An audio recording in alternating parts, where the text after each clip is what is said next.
Hello and welcome everyone to this live stream of Farnham Town versus Tooting and Mitcham, the final home game of the campaign for the combined counties Premier South champions. It's the first of a double header in the space of 3 days. Farnham go to Tooting on Saturday. I've got Michael Oliver alongside me. It's been a very hectic schedule. Farnham just looking to get the season out of the way now, it feels like. Yeah, we are. Not just hectic on the field, but off the field. I've retained my place from Tuesday night on the co-coms with unavailability everywhere else. But yeah, looking forward to this one. Strange how it all works out. You know, you have 36 games, you play everyone else in the league home and away, and you've got 2 games left and it's Tooting back-to-back. I know that the home fixture, I think we might have had 2 or even 3 different postponements of that fixture, which has meant we're tucking it in here on the penultimate evening of the season, but you know, they travel well. Farnham, you know, the squad's been tested in recent games. You know, no Mark Waters today, the former Tooting and Mitcham player with that injury on Tuesday night, so limited bench. But hopefully the boys can dig in again and put in a performance to be proud of as we look to preserve that unbeaten record. Yeah, the finishing line is very much in sight for that unbeaten record. It is now only Tooting and Mitcham that stand in Farnham's way for an invincible season. Started with win after win after win, a few draws in the meantime, but an undefeated campaign would be very welcome and an incredible achievement, not to mention the Surrey Cup, which Farnham will play the final of on Wednesday. So those of you watching tonight, make sure to get down. Would be quite something for Farnham to end with a league and cup double, especially an unbeaten league and cup double at that. But as Michael just alluded to, the squad is a bit stretched, and I think the bench tonight really is underlining of that fact, with Tom Smith, Brandon Kalu, Michael Kinsella, Adam Liddell. Maybe 1 or 2 of those not even fully fit, but that's kind of the bare bones that we're down to now. Yeah, I think Tom Smith's availability tonight really is up in the air. You know, having not featured for a few weeks, probably since that Jersey game. I think he took a knock in that second half. But he's been training, you know, pre-match last couple of games. Hopefully he can maybe give us 10-15 minutes off the bench as we see him there walking across the pitch. But yeah, squad's tested. Still no Daryl Sanders, he won't be back this season. Mark Waters, he won't be back either with his injury. So we really are thin in certain areas. But you know, that's no excuse. You know, we're the champions for a reason. We've got, you know, no two ways about it. We've got the best team in the league. And hopefully they go out there today and put in a performance that really proves why. Tooting and Mitcham perhaps underachievers this season. Little to play for in terms of chasing playoffs or survival or anything like that, but they can spoil Farnham's party, and that's plenty of motivation for a team with little else to play for, isn't it? Yeah, it really is. And you know, Tooting are a team that their results have been up and down. I think they're, you know, in and around the mid-table area, but they've had big wins, they've had big defeats. They've got a lot of goal-scoring threat in their side, and we know that their games, you know, can feature goals at both ends of the pitch. And yeah, it should be a really exciting game here, hopefully. Can give the home fans a big send-off, and hopefully the crowd get behind them as well as we look to close out the season undefeated, which would be a truly remarkable feat. And players out there as well, they're looking to play their way into the team for next week. Farnham have also yet to trail at home in the league this season, so if that stands after tonight, that's another record, another milestone, another achievement to add to the collection, a collection that's been ever growing these last few months. There's also a golden boot race to finish off. No Shamal Edwards. Owen Dean gets his chance tonight. Yeah, Owen won back. I know it's not really something that the players themselves are keeping that much track of, but you know, us as avid fans, you know, we like to keep track of these things, and Owen's won back. You know, if it goes to a tie-break, I think the deciding factor would be assists, and he has the edge there as well. But Shamal Edwards should be back on Saturday. And he'll be gutted to miss this one. Yeah, Shamal Edwards, along with Mark Waters, who's not here tonight, both former Tooting and Mitcham players. So they'll be looking to get one over their old clubs as well. But yeah, it should be a good night tonight. Hopefully Owen Dean can put some more pressure on Shams for that award. Yeah, and you can hear the Tooting and Mitcham fans actually, who have invaded the clock end. Always nice to see fan bases with a big following coming here and making some noise. That's what it's all about. And no need for any extra motivation for those fans. They want to spoil the perfect, well, not so perfect, but certainly an unbeaten record. And they'd love to take the lead. They'd love to take points off Farnham Town, ideally all three, but only Cobham have taken points off the champions thus far in a difficult outing last week. Tired legs at this stage of the campaign, certain to be a factor. But Ryan Kinane and Harry Cooksley both fit and firing, and I think Farnham feel as long as those two are available, they've got a pretty much good chance of picking up 3 points against any opposition at this level. Yeah, I'm sure those two would have loved a few more days off in this run-in, but given the squad situation, they're going out there every other night, playing the 90 minutes. And they're two of the best players in this league. Let's not make much of that. But looking over there now, doesn't look like we're going to get a guard of honour tonight, which is a shame. Not that it's obliged, but always nice to see. Yeah, the absentees for Farnham aren't just on the pitch. Paul Johnson also not here tonight. We wish him a speedy recovery. I think he'll be watching along. I hope to not receive as much abuse via WhatsApp tonight for my commentary. But I hope he enjoys our dulcet tones. Yeah, I hope you're well, Paul. Jimmy Hibbert filling in. 3-0 in the last few games. It's not really that unusual. I was chatting to Jim about this. During their early time together, Paul was still very much a player at Bedfont. So, as a player manager, he'll be out in the field, and here come the teams. Yes, welcome along to this coverage of Farnham Town versus Tooting and Mitcham, the final home league game of what has been a wonderful campaign for the Combined Counties Premier South champions, who line up tonight as follows. It's Pat Nash in goal. In defence, Kai Tanner, Jack Dean, Ryan Kinane and Joe Jackson. No Mark Waters tonight, he got injured on Tuesday, so Harry Cooksley and Lamar Caroma are in midfield, and Lewis Flatman and Dean Rule are in behind Owen Dean and Charlie Postons up front. On the bench, it's Tom Smith, Michael Kinsella, Brandon Kalu and Adam Liddell. And I will give you the Tooting and Mitcham team as well. It's Jack Minchin, Callum Porteous, Johnny Akoto, Andy O'Brien, Jaden Hutchings, Deji Adiosun, Noah Kello, Eddie Mbango, Shea Brennan, Blake Loiser and Mario Quiyasaka. And on the bench, Jean Munoz, Dominic Ash, William Colton, Lolu Ojo and Connor Melody. Yeah, looking forward to getting a look at Shea Brennan tonight. Obviously the league's top scorer. He's scored a lot of goals this season. He's a player that I think some of the Farnham players know through for university football. I think he played with, or is maybe friends with Joe Jackson and Darryl Sanders, who's not here tonight. But yeah, it'd be my first look at him. Many people's first look at him, and good to see what the fuss is about. Yeah, we've seen some top quality strikers on this turf this season. Many of them have struggled up against Ryan Kinane, who heads to the centre circle, leading Farnham out tonight. A lot of clean sheets for him, for Pat Nash in goal as well, and they'll want another one tonight. But as you say, Michael, Shea Brennan will be the big danger man. He's probably the one who, in the team talk, got the most attention from Jimmy Hibbert. Yeah, no doubt. Farnham have done well this season. I think we've got the best defensive record in the league, best home defensive record as well. But he'll be, as stiff a test as this team has faced this season, especially when you factor in the fact that I don't think Lorne Bickley played in the fixture here due to I think he got an injury, so he didn't travel to this game. So yeah, it'd be interesting to see what Shea Brennan can do to cause trouble in that Farnham back four.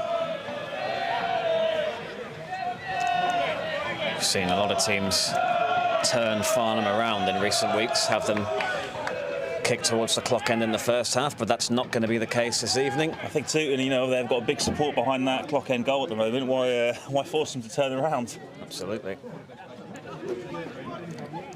The famous black and white stripes. It's a nice bright evening.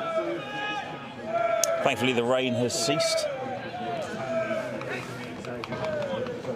And we're ready for the final live stream of the season as well, at least as far as the league campaign is concerned. Tooting and Mitcham get us underway. And they'll be looking for a fast start. And they might get that. It's almost an opportunity for Brennan straight away, but Ryan Kinane, as he so often is, alert to the danger. Wins a header there as well, and now Flatman goes up. And here's Postance, who came off the bench on Tuesday and notched one for himself. That was the dagger, really, against Croydon. Gets his chance from the start this evening. Farnham's number 9. Yeah, clash of the last two likely Golden Boot winners in this division. Charlie Postance last year of Abbey Rangers, 31 league goals, and Shea Brennan looks almost nailed on to win that accolade this year. Here is Postance from Cooksley's cross. Well defended by Porteous. Yeah, Kai Tanner again slotting in at left back, not his natural position, but you know, as this run-in has taken place, he's filled in across the pitch. Same can be said for Joe Jackson, who has acres of space on the right flank. Even Jack Dean there, playing alongside Kinane, has been shifted around a little bit. But here's Tanner. Again gets the decision, Kai Tanner, when it looked as if Tooting thought it was going to go their way. And you have to say, Tooting fans giving a good account of themselves early doors. Here's Karoma. Cooksley has drifted into an area of space. But here's Jack Dean. Now Jackson. Looking for Dean Rule. It's going to be cut out. And a Farnham throw about 20 yards from goal.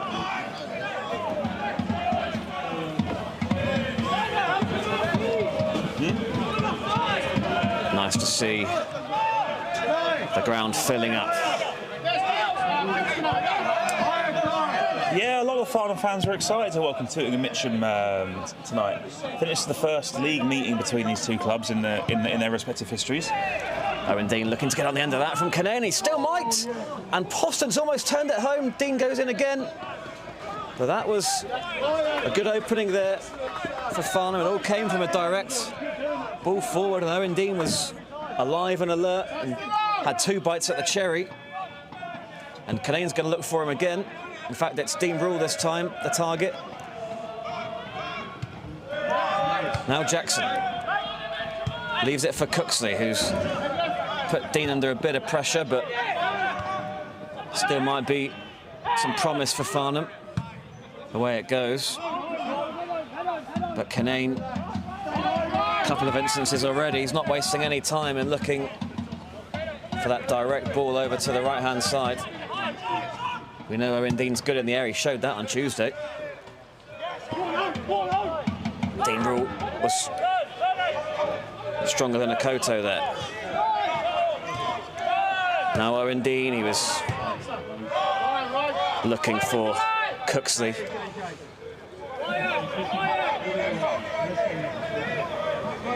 But Farnham starting on the front foot.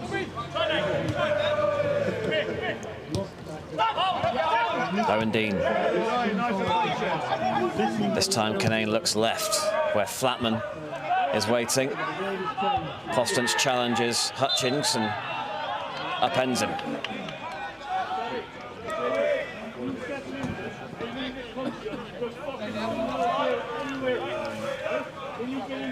Farnham players playing for a place in that cup final. They'd all love to be involved. They'd all love to be involved from the start. And some players out there may be playing for a place next season as well. We'll see how that all pans out over the off-season.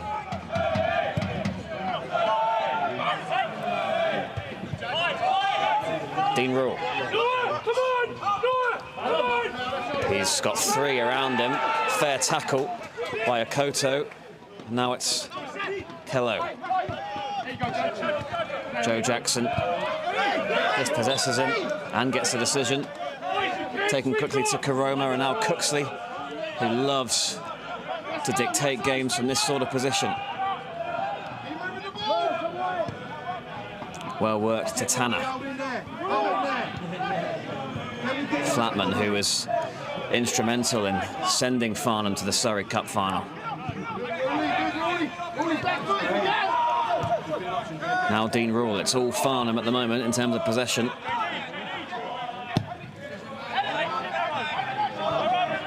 Postance, and now Flatman loves this sort of range. Here's Jackson. Farnham look lively. Jackson into the box. Space for Flatman and time to deliver across for Postance, who is waiting. It's going to come for Tanner. And now Dean Rule, who can strike. It sat up nicely for him, and it was well saved there by Mitcham, but Farnham have wasted no time in peppering that Tooting goal. Yeah, it was an excellent move from Farnham down this right-hand side. The ball in from Lewis Flatman was just begging for a touch in, but it looks like Charlie was maybe just a stride off it. But potentially a chance here from a set piece, and Farnham have been dangerous from set pieces all season. Harry Cooksley takes it short to Dean Rule, and he has another go. And that's going to deflect wide, and Farnham get the decision. It's about 4 decisions that Tooting have felt hard done by. Yeah, the linesman flagged for a goal kick, but I must say I didn't see the final touch coming from Farnham player. I saw the deflection from the original shot, and Cooksley's got an opportunity now to put the ball back in the box. Yeah, Canane forward. Jack Dean likewise, he scored at Sutton away. Postance gets there, and he headed it into the ground and over the bar. Yeah, that was a big chance there. You know, he did everything right. Headed down, headed into the ground, but probably just got too much over it, and it bounced over the bar. And I think if he had that opportunity 10 more times, he'd expect himself to score every single time. That was a real missed opportunity. Yeah, and you could see his frustration not hitting the target from there. Yeah, the biggest man on the pitch getting a free header about 6-7 yards out. He'll hope that's not his last chance. Certainly won't be if Farnham carry on like this.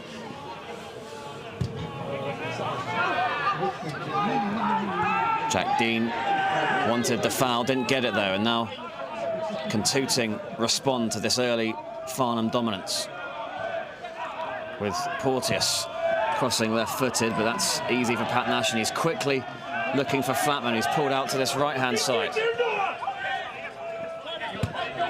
Now Owen Dean, closed down quickly, but maintains possession.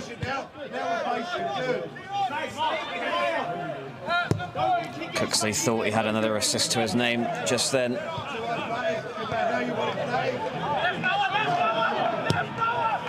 And he's looking for Tanner now. It's going to come for Rule.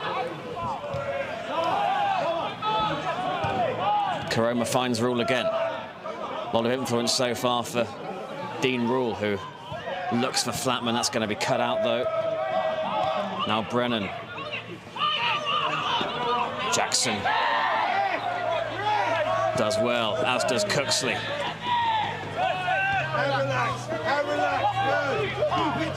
Relax, says Jimmy Hibbert, and that's what Farnham do. They're going to try and work the opening rather than force it. Owen Dean, who's an expert at doing just that. This time, Tooting and Mitcham do get the decision for the foul by Jack Dean. Yeah, he's just a bit late in on that challenge. You know, Shea Brennan didn't need a second invitation to go over. And some much-needed respite now for the Tooting defence. Looks like a man down there in the middle. He's back up to his feet now. Yeah, Mario. Not happy about something. Mario Quisaka. He's clearly said something to the referee that he's not so happy about. Yeah, whatever happened to him was missed by the referee and by us, to be honest. I'm not sure what the incident was. Always find these incidents interesting to track because, you know, with the sin bin rule, you know, it really does differ from what ref you get in terms of how much, you know, abuse, quote, you know, they can take. Still pleading his case. Finally, we're going to resume, but it's quite the exchange there between Quisaka and the referee. Nevertheless, forward it goes, easily dealt with by Jackson. And that's going to come for Cooksley. Clever little pass for Owen Dean, who will drive at Tooting and find Flatman. Looks for the cross first time into a good area. Dealt with, but Farnham look dangerous every time they come forward. That throw goes awry, though. And referee wanted to play the advantage, but foul against Karoma. Yeah, it just looked like both Lamar and Harry there went in a bit overly physical on, I think it was Brennan again who went down. Yeah, Kwisaka's gone down again. I'm not sure if it's his eye or whatever it is. The referee's only just noticed it, but he's in some discomfort. Looks like potentially maybe something in the eye, or yeah. Like maybe he wears contact lenses and something's come loose. He doesn't look too happy. Yeah, definitely a facial problem. Yeah, it looks like you're right. It looks like something in the eye or a contact lens that's been misplaced, but referee just coming to have a word with Jimmy Hibbert now. If there's something you're right, Obviously, Tooting fans remain in full voice there behind the clock end goal. Not had a huge amount to cheer about this season, but fair play to them, they're loud and proud. Sure, if they were to win tonight, all would be forgiven and forgotten in terms of the underperforming nature of the campaign. Yeah, they definitely sound like a bunch that made the most of the pre-match happy hour. Yeah, that's why it was put in place. Here's Loiser. Can't keep that in.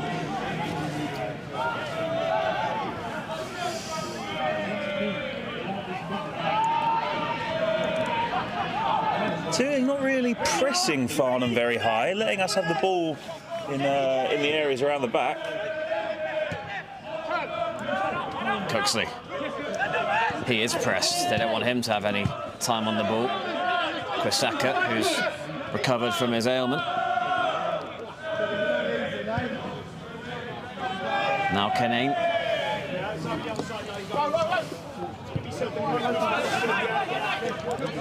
And Tooting sitting deep. 2 banks of 4. Flatman looking for Dean. It was always going to be difficult for that to come off, and he'll definitely settle for the corner. Good start, says Jimmy Hibbert, and you cannot argue. Yeah, I mean, everything but the goal from Farnham so far. Not that they've, had no opportunities to score. Charlie's header, the opportunity with Owen Dean as well. And set pieces do look like they're going to pose another threat as Cooksley lines one up. This time Kenane is there. They want handball. Don't get it, though. Yeah, I don't think you're ever really going to get that one. Tackle by Karoma on Kwisaka. Yeah, it looked like Ryan was all over the man in front of him, to be fair, and headed it down and just sort of cannoned off potentially a forearm, potentially a hand, but at that proximity, you're never going to give those.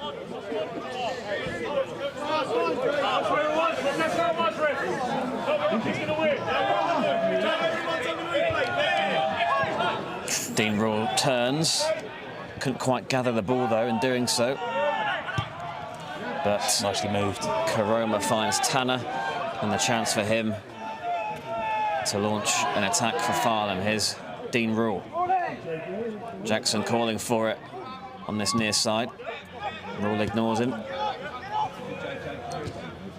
Yeah, Tooting really happy for Farnham to have the ball in this area at the moment. Harry Cooksley, not a player you want to let have time and space though. Here's Jackson. Now Owen Dean, he has got a bit of space to work with. He's looking to thread one through to Flatman. Referee got in the way there. Farnham will get it back. Might require some patience and some guile from them if they're going to break down this Tooting resolute defence. Yeah, they're camped there only a couple of yards off outside the 18-yard line. They haven't really budged much this entire game and Farnham have had possession. Flatman. Now Dean Rule. The touch from him actually worked out very nicely, and the ball was just behind Owen Dean, though. And Tooting can clear it, but no intention really of keeping the ball for themselves, just very much a case of clearing their lines. Yeah, it's a very, very clear 4-5-1 this from Tooting. You know, Brennan up top, cutting a very isolated figure at the moment.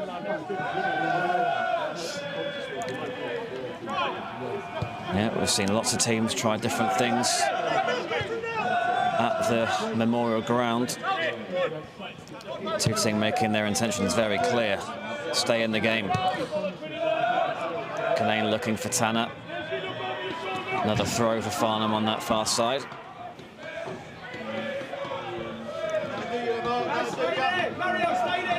Tanner. Now Cooksley.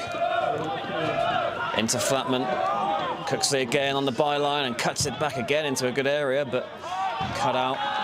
Plenty of Tooting bodies in the box to deal with those.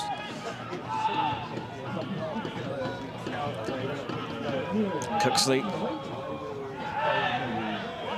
dispossessed that time, but Tanner and Flatman.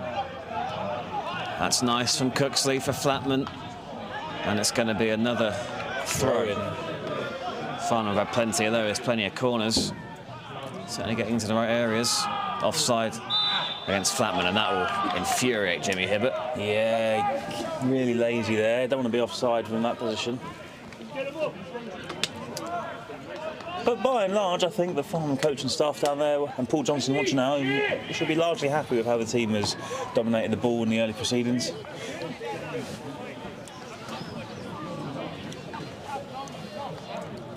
Yeah, and Charlie Postance will still be ruining that chance from the Cooksley corner.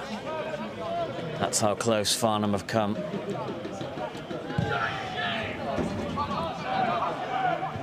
That's a nice flick on, and Jack Dean was tugging at the shirt there of Quisaka momentarily, it looked like. A little bit of indecision there at the back for Farnham. It's a deep cross. Tanner missed it and not kept in play there by Mbango, but that was a bit of a warning sign.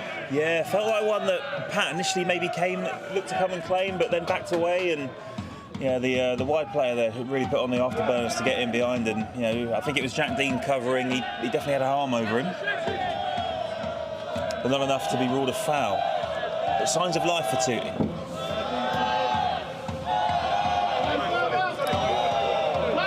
Yeah, which if you're watching along as a neutral, you probably want to see. Tooting getting the better of that exchange as well, and now an opportunity for Brennan to get a hold of the ball and create something for himself. Here's Keller. And he's got to the byline, he's been brought down maybe. The referee ignores the Tooting protests. And that could have gone either way. I'll be honest, from the view I had, must step back to sort of get a better angle of it in the gantry. I did think Joe Jackson tripped him up. I think Farnham have got away with one there, and the Tooting bench below us look rightly incensed by that decision. I have to say that appeals from the players didn't really last too long. That's the only thing I would say. What we have to say as well, the referee had a great view of it. He wasn't impeded, he was very close. Must have obviously not seen any contact, but from the angle we had, could have seen those ones given. Yeah, just out of nothing really, a bit of a burst of life from Tooting. Yeah, he got goal side of Jackson there down the left and just kept going and going into the box, and the challenge came in, but no foul was deemed to have been made. Here's Jackson. Cuts inside, and now he's got plenty of space to pick out his man. He was looking for Owen Dean. One thing you always hear in those situations is why would he go down? Because he'd beaten Joe Jackson, it looked like. But they didn't get the decision, Tooting, and Farnham survive what would have been the most jeopardy they've faced in terms of falling behind at home this season in the league. Yeah, the Jersey away trip remains the one and only time that Farnham have trailed in the Combined Counties Premier Division South this season. Perhaps they're counting themselves lucky to not have the opportunity to do so again there. Jack Dean got there first, ahead of Quisaka. Want another foul. Tooting. It looked like he just threw himself over there under the challenge, hoping to buy one. Owen Dean, and not sure if that was intentional, but it's through to Joe Jackson. Taking on his man and getting the cross away. Jackson and Kello becoming reacquainted. Possance went in there. And away come Tooting. Time for Jack Dean to bring that one down. He's looking for his brother, who challenged well, and that was completely missed, but Harry Cooksley with time on the ball there. Yeah, Referee. I mean, you have to blow up for a head injury there, but you know, the two midfielder there caught himself under the ball, and Harry Cooksley had a free pass into Owen Dean, who was unmarked. But I hope the player was all right there. Just watching the penalty appeal again, and I have to say, did look like a foul from Jackson. Keller Yeah, just got completely the wrong side of him. Yeah, I've seen nothing on that replay that makes me think any less. I'm in agreement, Ben. I do think Farnham have got away with one there. We've only got the one angle at the moment, and the only thing I would say again, the players didn't appeal for that long, so maybe if there's... The Tooting fans behind that goal definitely made their opinions known about that challenge. As the Tooting player there who went down with a head injury appears to be okay to continue, which is good.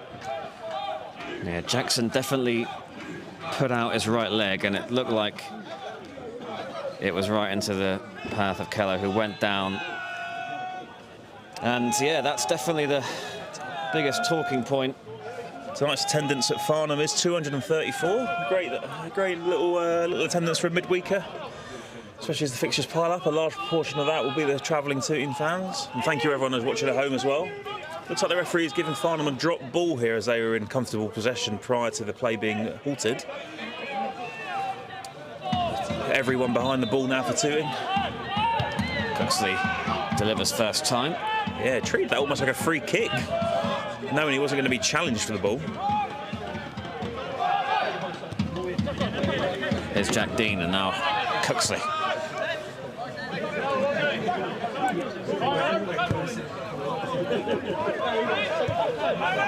We're all closed down there by Adierson, and Karoma has a battle on his hands, gets there first though. Just caught in possession there, Dean Rule. Yeah, when the Farnham back four get their foot on the ball, Tooting are really willing to let them sit off and try and pick a pass forward. And so far, the game plan, you have to say, is working. You know, the game's still level. Yeah, and Farnham haven't had a clear chance from open play since the very early Owen Dean effort.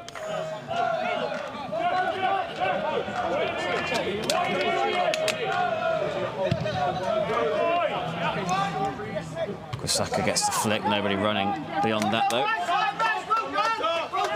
But you can sense some growing encouragement from Tooting and their coaching staff. Possant's got the flick on that. Owen Dean forces Akoto to kick that one into a resident's garden. Yeah, was that really necessary? Not sure.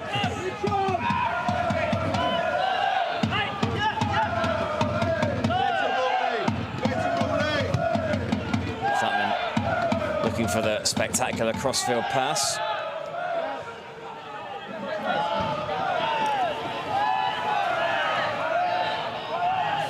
And a lovely time down that goal. Clock end. Both sets of fans. And they'll be locking horns again on Saturday afternoon.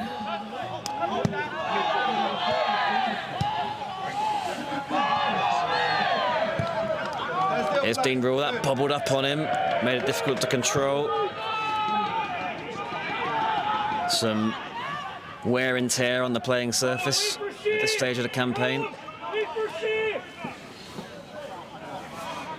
Yeah, the pitch as much as the players has earned a long, hard summer off. Yeah, it's been a difficult winter and early spring weather-wise. It's taken its toll. Flatman hooks it away. Akoto with the ball forward, took a nick off Dean, who gets a touch there for Flatman, and now Cooksley, who shimmied away from Loiser and looks for Rule.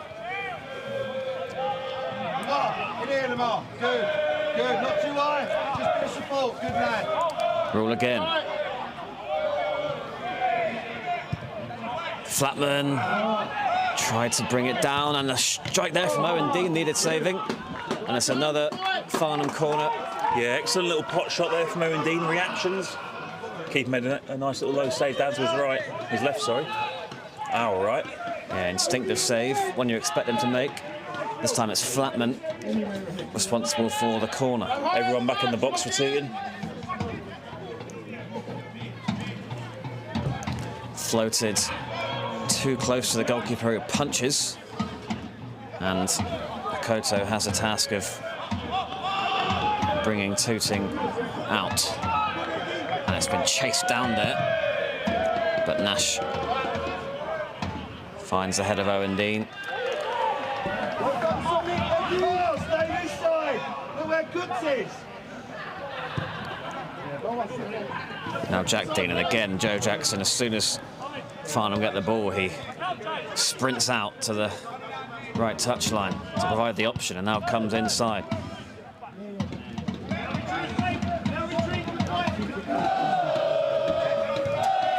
Tanner, seeing plenty of it. Owen Dean, Tanner again. Flatman, it's opened up for Flatman. Deflected wide, another Farnham corner, and they won't want to give Flatman too many chances like that, Tooting. No, that is what Kai Tanner gives you when you play him at left back. Obviously, he's got the brain and the ability of an attacker. So when you do come inside, he does bring an extra sort of ability there. Yeah, now he's the furthest man back for Farnham. Everybody else in or around the penalty area. In it comes from Cooksley, and Kinane got there. Tooting deal with it. Have to say, since that early Protestants chance, they have dealt with Farnham's set-piece threat relatively well. Krasaka's furious about that decision, but you see Lamar Karoma do that quite a lot, just use his body to earn the free kick, and it's actually... Yeah, the referee has sin-binned him there for what can only be described as 5 different iterations of F off, as he sprinted away there. Yeah, I don't think he can have any complaints, Krasaka. They're asking what it's for. It's the same individual who was given a bit of a talking to earlier in the game. Yeah, he's definitely fired up, maybe too fired up, so... Yeah, I don't think there was a huge amount in the challenge. You know, Lamar just got, goal side. So, Tooting down to 10 for now. In it comes from Cooksley. And Poston's got his head on it again and again, couldn't hit the target. Yeah, this time he was under a little bit more pressure, a little bit leaning back on that one. But again, a header in that position, he'll be expecting to at least put it on target and test the keeper. Another missed opportunity there for Farnham. But, we've got another 10 minutes now with a man advantage. Can we make it pay? Yeah, it will almost take us to half-time, and if it wasn't a difficult enough task for Tooting and Mitcham, it's definitely become harder. They would give anything to get in at 0-0 now.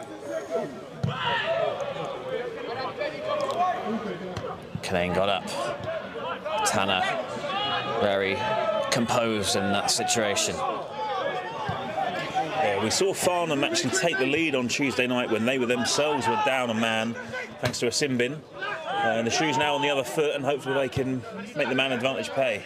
Yeah, Farnham have been down to 10 on numerous occasions this season. In fact, it was in that circumstance they dropped their first points of the campaign. Here's Jackson, and he was just looking to slide Owen Dean in, too much on the ball, but the openings are starting to come.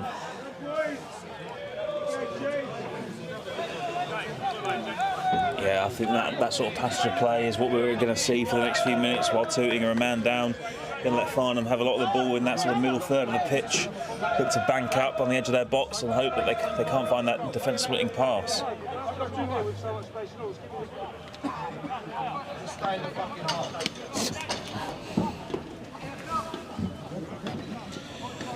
So, Tooting, just over 10 minutes to survive the remainder of this half. Most of that with 10 men. But they've defended well so far. barrage of set pieces have come into their area, but still all square here. Yeah, there is another game going on this evening in the Combined Counties Premier South, and that is at Hawley, where Croydon are leading 2-0, and a result like that puts them into the playoffs with a game to spare for those tracking everything else going on in the league.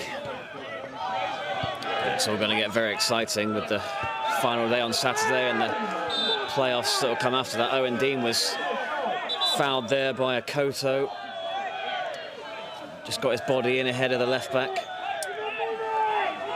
Could have been a nasty one for Owen Dean, but he's okay. The goalkeeper's gone down there. And not every team in the division carries a substitute goalkeeper on their bench. Yeah, I think he's just signalled to one of his teammates there that it's his groin. Yeah, he did. That save he made from Owen Dean, he didn't go down well, I'd say. Sort of went down in stages as he looked to make that save. Perhaps that's linked.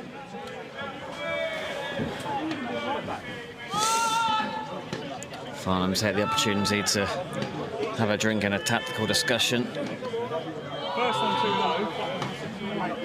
Constance bemoaning his missed chances, and they've certainly been the two best moments from an attacking perspective. Almost like a sort of Goldilocks situation. The first one headed it too low, the second one headed it too high. Hopefully the third attempt, if it comes, will be just right.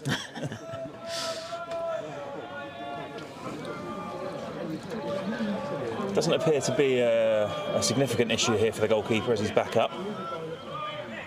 We have seen some instances of gamesmanship from goalkeepers going down in various games this season. Does sort of have a faint whiff of that. You know, Farnham did the same, Nappy away. Yep. Time and a place Nash for went it. down with, you know, what can only be described as nothing. Yep. It's all part of the game. As Harry Cooksley lines up a free kick here. Yeah, he's had plenty of set pieces. Again, everyone back defending for Tooting. And all but Kaitana forward for Farnham. It's a deep delivery, and it's kept alive at the back post by Jack Dean, but couldn't divert it goalwards or to a teammate. Yeah, those Tooting centre-halves definitely not afraid of the fight. You know, they're grappling away, they're battling with Ryan Kinane and Charlie Postins as they go up for those set pieces. It's not going to be easy. Not going to be easy to create opportunity. Yeah, like you said, game plan working. As much as we've made of Farnham not losing a game this season, avoiding defeat is almost as much of a scalp for some of these teams. Yeah, Cobham certainly managed that and almost had more to celebrate last Tuesday. That was very much the blueprint of how to play Farnham at this stage of the season on this pitch. Yeah, we touched on it at the top. You know, Farnham's reserves, so to speak, on the bench, you know, very depleted. Not a huge amount of attacking, game-changing options. You know, Adam Liddell can come on and make an impact, but you know, you're looking at three defenders otherwise. So in terms of goal scoring, it could be down to just these men on the pitch. Flatman, no stranger to a goal himself. Jackson, positive first touch. Still going, Jackson. Just couldn't quite set it for Flatman.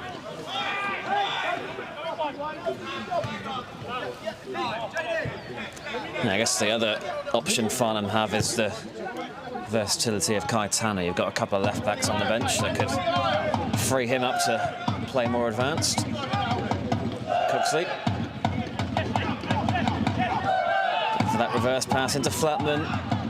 He was just looking to prod it through to Owen Dean, but again, the numbers back there for Tooting proving difficult for Farnham. But Shea Brennan's had very little involvement so far. Yeah, the fact that they're sitting so deep does make it hard to spring a counter when they do overturn the ball. Brennan will chase this one down though. It's difficult for Jack Dean, who lets it bounce. And Brennan will keep battling, and he will see off Jack Dean, who wanted the free kick, didn't get it. I mean, it looked like to me it was a clear handball from Brennan as the ball came down. Flatman dispossessed by Loiser, who gets a round of applause from the Tooting bench leads to nothing though. Yeah, really poor touch. That was an opportunity where they had men over. No, fix it next time. No, fix it. It's gone, fix it. Cooksley just growing into this game. Tanner's made an interesting run to Rule's left, but Rule keeps hold of it. And now Postance turned to try and take on his man rather than giving it to Harry Cooksley, who was wide open, it has to be said, but here come Tooting with Addison.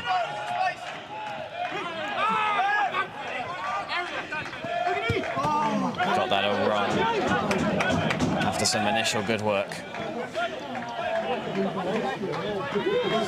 Cooksley, and again you see Tanner making progress on the left. Again, he's ignored though. Yeah, can't be much long on that Simbin clock either. Here is Tanner. Cooksley, decent hit, and the goalkeeper made a bit of a meal of it, but somehow it stays out. Postance was lurking. Yeah, the keeper hasn't looked terribly confident with some of those shots are coming in quite low, and he's really got away with that one. Looking forward to looking at the replay of that one to see how close that one did go to crossing the line. Yeah, it's a couple of low efforts that he's just struggled moving to his left in those instances from Owen Dean earlier, and then Cooksley, and surely the instruction will be to test him. Perhaps there is an issue with that left groin. From whatever distance Farnham are able to. You know, Flatman won't need a second invitation. But that was nearly a very soft way for Tooting to fall behind.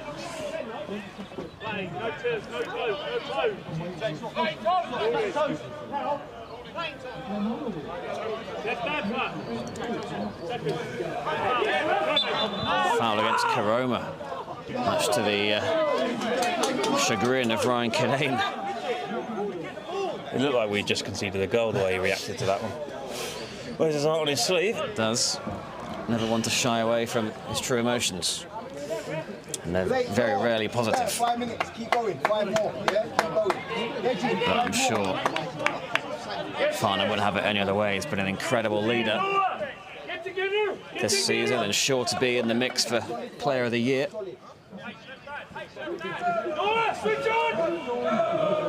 It was quite the coup for Farnham to get him, and he certainly delivered. And again, you see Keller and Jackson squabbling down the Tooting left. That's a nice touch there from Keller. Jackson has defended well, though.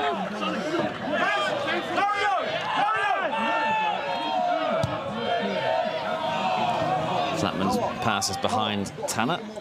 Yeah, very sloppy pass there.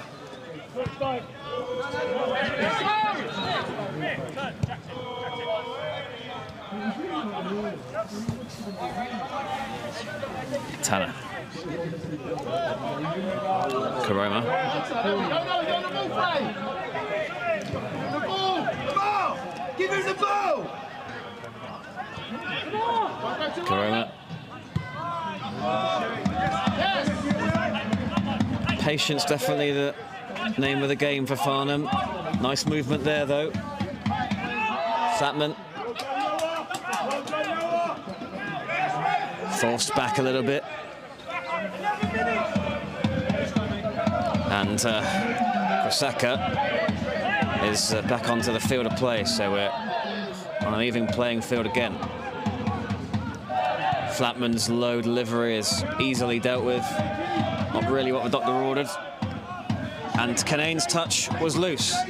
Shea Brennan looking to pounce, and Kwasaka, who's just come back on, is busting a gut to get forward and support Brennan, who holds on to it. Now it's Kwasaka, and the flick came for Loiser, and that was a real opportunity. He was just a bit behind him, though. Yeah, that was the chance of the game so far for both sides. Really, really nicely moved counter-attack from Tooting, flick back into the middle. And the finish left a lot to be desired. Probably Rushdie had time to bring it under his spell and pick his spot, but looked to take it first time and couldn't really find the target there. Yeah, rare mistake from Kinane. We know he's not maybe at 100% at the moment. That'd have been a moment for the Tooting fans to go up in arms about as well. You don't see Kinane get many touches like that as horribly wrong as he did just there. But he got away with it. Farnham have got away with it, just as they did with what looked like an infringement by Jackson on Noah Kello earlier on. Here's Flatman, decent strike, and the goalkeeper again struggles to get down to his left, and it was in the middle of the goal really from Flatman, but they've tested the keeper and it's gone in. Farnham lead 1-0. Yeah, we've picked up on it a few times. The keeper seems to have a bit of an issue at the moment getting down low, especially to his left. And if there was a player in this Farnham squad that you wanted to have a go from range and put that to the test, it's Lewis Flatman. Yeah, I believe that's Flatman's maybe 18th goal of the season now. And the majority have probably come from that sort of distance. Yeah, he's picked up a few goals lately. He hit it low and hard. It wasn't in the corner, but as we said, tests the goalkeeper and he's having issues. Yeah, I think on the balance of play, the lead is probably deserved for Farnham. Probably created the most chances, never enjoyed the most of the ball. But obviously it comes, not much more than 60 seconds after that big chance at the other end, and Tooting will go in at half-time if they don't get an equaliser now. Thinking, what if? As Flatman's in behind again here. Well dealt with though by Akoto, and that Flatman goal confirms that Farnham have scored the first goal in each and every home league game this season. Yeah, the Farnham fans behind the goal. Back up in full voice now after taking the lead. Be interesting to see what sort of tactics Tooting employ now, because they had been pretty much 10, 11 behind the ball at all times. Now they're chasing the game, chasing a goal. Do they open it up? Does that present more opportunities for Farnham to come forward themselves? Imagine we'll learn more after half-time. Yeah, stay with us through half-time. We'll discuss the action so far and look back on the campaign and look ahead to Saturday's fixture at Tooting and, more importantly, the cup final on Wednesday. It's a good switch. Tanner. Cooksley to his left. Harry Cooksley delivers. Possens was close again. And now Dean Rule, urged to shoot. Bounced around a bit in the box, bit of pinball. But you heard cries of shoot there when Dean Rule received it in the penalty area. Yeah, we know this keeper's got a few issues at the moment, especially getting down low. But a real big block there to deny a goal. It looks like it's winded that centre half.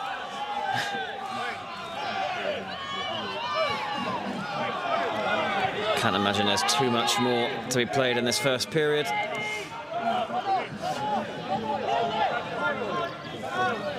Goalkeeper takes his time.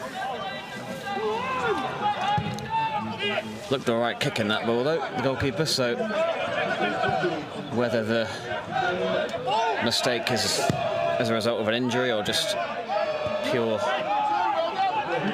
human error, we won't know. But here's Dean Rule looking to add to Farnham's advantage, looking for Flatman. Now it's Kosaka. He's been very lively when he's been on the field.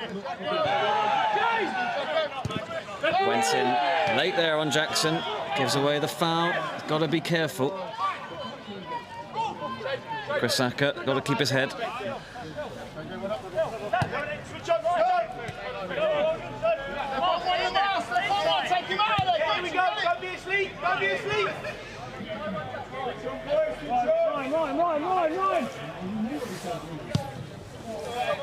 Tooting still happy to let Farnham have it for now.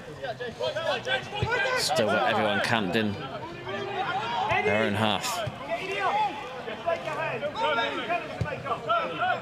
Rule looks to move it on quickly to Tanner. Clever idea.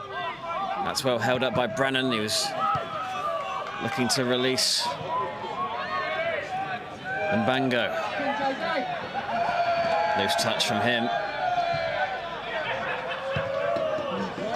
And Farnham will come again, and the referee allowing this to continue. Obviously, we had a few stoppages with injuries and sin bins and talking tos.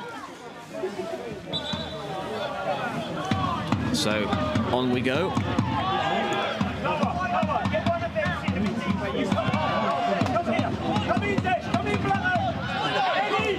Looks to just watch the referee, but time for Owen Dean. Threaded through, looking for Jackson, but Keller got there.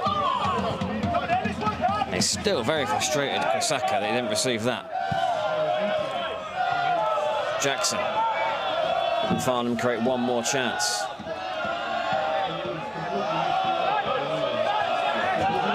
Owen Dean. And he played it across to an area where both Rule and Cooksley wanted it, and it found neither of them. Still have it though. Cooksley. Will he look to test the keeper again? Back come Farnham. Karoma receives it and he's dispossessed quite lackadaisically.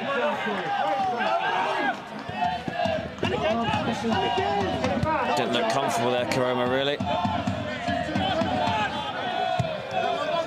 Koto's ball forward, flicked on by Loiser.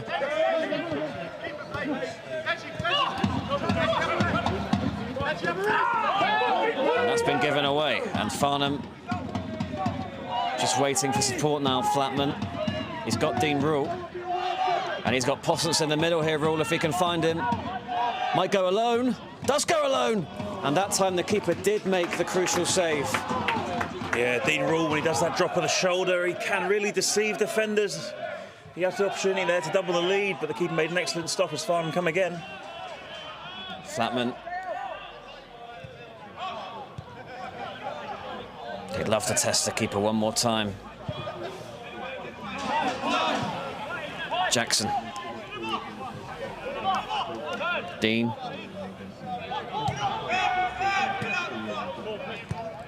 Last few seconds of the half, you feel.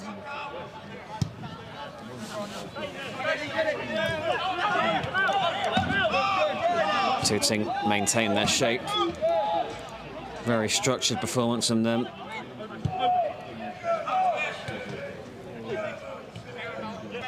Owen Dean going on one of those trademark runs and getting the corner. The referee blows for half time, maybe just sparing his own blushes a little bit there. It looked like it should have been a goal kick. Everyone was shaping for it to be a goal kick, and he's had a few of those that have been difficult for him to get right, it seems, in the first half, which Farnham come away with one goal to the good, thanks to Lewis Flatman.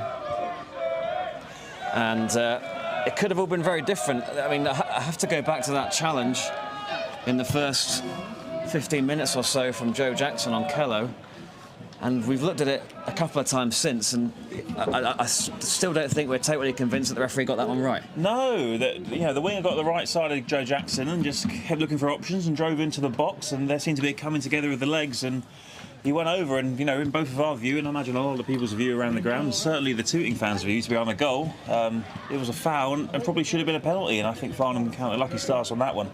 What do you make of Tooting's game plan tonight? I think we've kind of said it over and over again. It has been pretty straightforward. Defend and try and hit Farnham on the break. Is that something that's possible or something that's smart against a team like this? Oh, it's tricky because there hasn't really been a method to beat us this season. People have tried to go man for man. People have tried the high press. Teams have tried to sit off us like Tooting have tonight, and more often than not, they've all fallen on their swords in that way.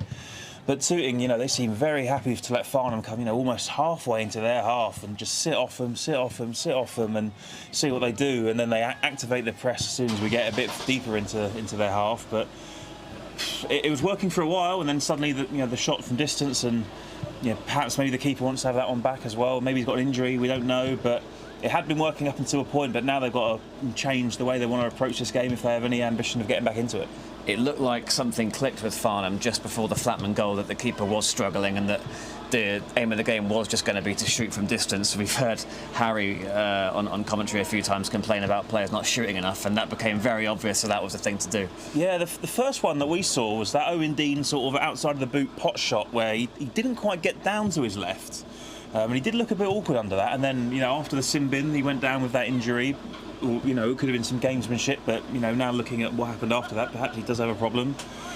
And since that moment, Farnham have tried their luck from distance, and it took a strong hit from Flatman to beat the keeper. I think he got a hand to it, so he'll definitely be thinking he should have saved it regardless. But Flatman puts a lot of power behind those shots, and Farnham had the lead, and probably deservedly so.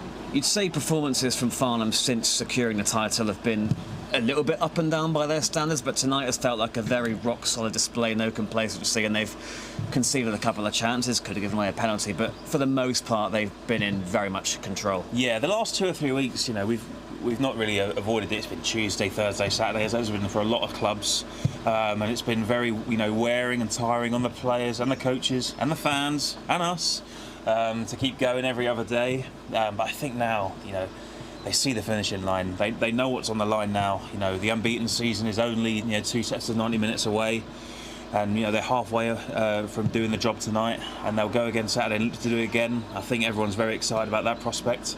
And then they've got a cup final to look forward to next week as well, and it's all on the line, all on the table for Farnham at the moment to sort of make some real history. There's 135 minutes left of the league campaign. At what point during those minutes do you think attention, just psychologically, will start to turn to next Wednesday? I think it'll be after this game, to be honest with you. Oh, sorry, next Wednesday. I thought you meant the unbeaten season. My bad. Next Wednesday. I don't think the Farnham players will be looking that far ahead at this stage. The culture that Jim and Jono have got in this squad, they take every game on its merit, take them as they come, don't want to get carried away, don't want to look too far ahead, and they appreciate that we've got a job to do. There are a lot of previous winners in that squad. You think of Ryan at the back, he's won league titles. The guys they've brought in from working with at Bedfont, Daz and Joe and Charlie and Kinsella and some of those players, they've all won promotions, won trophies, won cups. So they'll have a lot of personal pride to go and see that job through, and won't want to take any game for granted at all, especially on Wednesday, because that's a step forward position, mid-table step four side. That'll be a real tough game, and players will want to go make their names in these last 2 fixtures to earn their place on that team sheet. Do you think there'll be a lot of learnings and a lot of eyeballs on that game next Wednesday as sort of a litmus test for how Farnham are going to fare in step 4 next season? Yeah, I think so. I can only speak on behalf of our club, but we were really looking forward to our potential prospect of playing Chertsey. We know who did a really good job winning their league. Unfortunately, they got kicked out, which meant a reprieve for South Park, who are now in the final. And they acquitted themselves really well this year, and it will be a really good litmus test for us. We've got a squad that we think, even right now could compete in that sort of area of the step 4 table, and next year we look to add to that. It'd be a real good yardstick to see how far we've come. Any chance to see Daryl Sanders on Wednesday, do you think? No. So he had, I think, a catch-up with the physios on Tuesday. They've given him the all clear in terms of, his injury. He's not got an injury anymore, and he's fit to train and practice. He said to us that if he really wanted to push himself, he could maybe play within the next 2 weeks, but it's just not worth it for us. We'd rather him get 100% fit for next year and attack that. The size of the squad's been interesting this season. It has been a very tight-knit group. The management team obviously trusts the players. Is that sustainable as you move into step 4 to keep it as tight? Because you look at the bench tonight. If you can imagine, if Farnham needed to win this game to win the league or something like that, if there was a lot riding on it, you'd be a little bit concerned about the options. Yeah, possibly. It all depends on how the league operates next year. Right now, it's only a 3-sub league. So if that's still the same, as much as you'd love to have all the players that you want, you can't carry that many players because you can't give them all the minutes. The beauty of Step 5 football is you've got 5 subs, everyone can get on the pitch and have their 15-20 minutes at least. We've seen in recent weeks, Jim and Jono have made changes at half-time, as many as 3 or 4 changes. But at Step 4, that's not necessarily the case right now. That could change. We don't know that, but right now it's only 3 subs. But we've seen this year that the guys, really like to keep a tight squad that they can afford a lot of game time to and can get into the rhythm of how we play. I'm sure they'd probably like to have 1 or 2 more options given the injuries we've had this year, but we can't really complain about the processes that they've employed this year. It's been so successful, and I imagine they'd look to do the same next year. You make a good point about squad size. I know everyone likes to go on about our budget and this and that, but we've only used 24 players in the league this season. The next lowest, I think, is 32. I think that's Jersey Bulls at 32, and there are some clubs that have used upwards of 60 and 70. That includes maybe players in their youth system and so on. But Farnham really haven't, we've not done mid-season signings that much. We brought in Adam Liddell early on and Brandon Kalu, but besides that, and obviously Mark Waters a few weeks ago, but besides that, we got all of our business done early, built the squad that we wanted to carry throughout the entire season, and everyone has stayed, with the exception of Guy Hollis, who got an offer in his opinion he couldn't afford to refuse, going back up to step 2. So yeah, I think they want to keep another tight squad again, and look to sort of carry it through again next year as well. The one thing you would say about Farnham's signings this season, both before the season and mid-season, it's been the right sort of characters, hasn't it? I think that was epitomised by the arrival of Mark Waters, who's come in and been a leader on the pitch straight away, rather like Kinane was already club captain. So I think, or do you think that the same type of characters will continue to be the target as Step 4 is on the horizon? Yeah, absolutely. I mean, we go back to the characters in this squad. You look at it. Ryan Kinane was a captain at Berkhamsted before he joined us. Harry Cooksey was a captain at Hartley Whitney. Mark Waters, captain at Kingstonians. There are a few other people that are captain. Joe Jackson had been captain before at Bedfont for a bit, I believe. Michael Kinsella, FA Vals winner. He brings that veteran leadership as well. Lamar was a captain here last year. Guy Hollis at the time, he'd been a seasoned captain at Slough. That's what we want to build here. We want to build a team of winners and a team of accomplished individuals who can come together and really build something special. And I think we've seen that this year. Going unbeaten to date in the league. I know we didn't get as far as we wanted to in the FA Vars, but it was still the club's best ever run in the competition. The FA Cup, we had a good run in that, the club's best ever run in the competition. And we've got a Surrey Cup final as well, having never made it at final, and we could win that. First ever Step 5 side to win the Surrey Cup is on the table for us. And I think the guys, that they know the type of character that they want to have in this squad, and I'm sure they're looking at players at the moment that they might want to bring in for next season for us to sort of build on and go again. And this is obviously the last live stream at home in the league this season. It'd be remiss of us not to look back a little bit at the campaign that's been. If I was to put you on the spot and ask you what you think the one performance this season that's typified Farnham Town, one that's impressed you the most, or one that you think you look back on and maybe as a fan or someone at the club could be most proud of. If I can just throw one into the mix for me, Nap Hill away is right up there, the 0-0. Okay. Going down to 10 men very early, and how resolute Farnham were that day, how professional they were, how they could have easily been rash and gone all out for the victory, because at that point it was still a perfect winning record. The other one obviously would be Jersey, come to Tooting Downs win a league, but if there's one for you that sticks out? Yeah, there are a couple for me. Interesting to say Nap Hill. I like the Nap Hill game at home. I think that was our 7th or 8th game of the season. At the time, it was the only 2 undefeated teams left in the league. We'd won every game. Nap Hill had won all but one, and they were at the time the big contenders for us, so to speak. And that was a really big game. Good crowd. A lot of eyeballs on that fixture. To see how we would cope with them. We knew we are the best team in the league. We had to go out and prove it. And we really, put Nap Hill to the sword, beat them 3-0 in a game I don't think was that competitive. And so ever since that moment, we've not really looked back in the title race. It's not really been a race. We won the next 15 games or whatever it was, 16 games, 17 games, and have sort of only built on that lead. So that's a game that sticks out for me. Another one would be I thought the Stoneham Vars game was a really good performance as well. The Snodland Vars game is what I meant to say. The Snodland Vars game, 3-0, rearranged fixture after the linesman got injured in the first game, is interesting as well. That one was a really good performance, a really accomplished performance. And then another one that sticks out for me is the Alton home game on the Friday night football, where we had nearly 1,000 fans in here.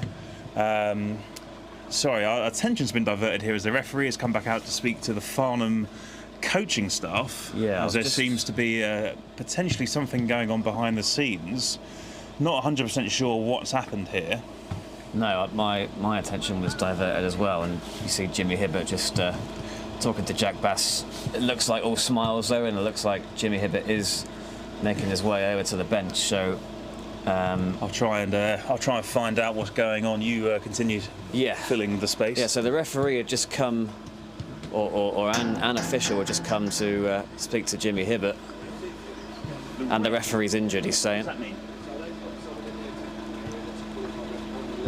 Yeah.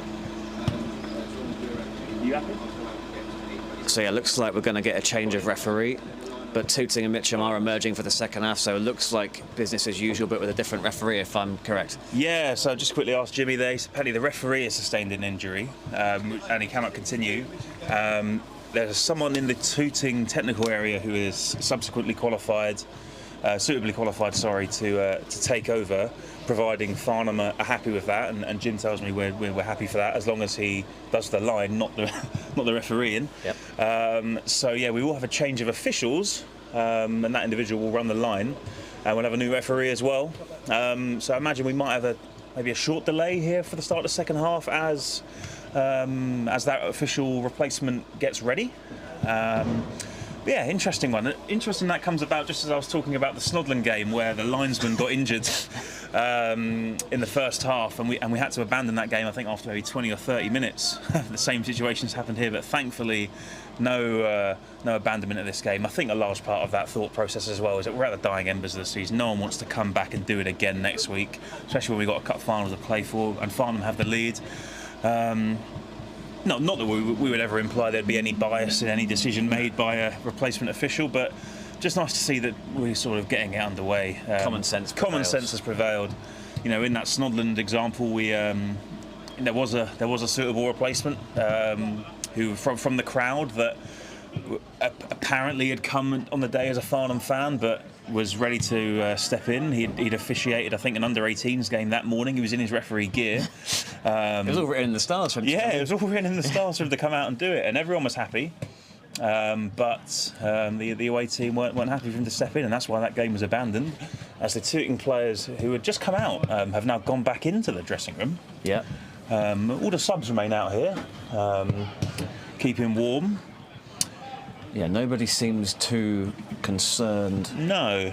At least as far as the subs go, but Jimmy Hibbert is also making his way at least towards the tunnel. Yeah, Paul Barry walking back over towards us.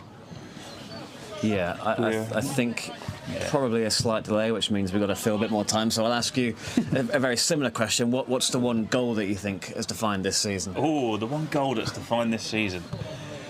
God, I'll go back to that Nap Hill game. The opening goal of that game, I think it was after maybe 17 or 18 minutes. Nap Hill had been pressing really hard, high intensity. Farnham hadn't really created a huge amount up until that point. And then Darryl Sanders picked up the ball just inside the Nap Hill half and thought, sod this, I'm going to take the game by the scruff of the neck. I think he popped it into maybe Charlie at first, came back to him, popped it in again. I can't remember who else he popped it into, but it came back to him. Then he played a lovely ball out wide here to the right to Max Meaton, who then himself, first time cross. And Lewis Flackman tapped home at the back post. Really excellent team move, really quick, really sharp. The Nap Hill defenders, bless them, they didn't know what to do. They were chasing shadows most of that night. And yeah, it was an excellent goal, and that set us off on our way. And then Ryan scored another goal in the second half. Really nice move again from Darryl. I can't wait to watch him play again next season. I was just going to say, it feels like a very long time since we've seen him because there's been so many games since that injury sustained. But that's, for him to come back into this team, which has been a winning machine even without him, is a frightening prospect for those step four sides. Yeah, obviously he's been out for the last 2.5 months, and he's had the most forgotten 40 goal and assist season you'll ever imagine. We've not he seen sort of so won long. the league, almost won it for Farnham, and then the rest of them sort of pretty much. All due respect to everyone else in the league, it was done by that point, mid-February. I think that was the game. He injured himself in the game where we broke the British record for most wins in a row to start the season 22. He came off at half-time, having set up the second goal, and yeah.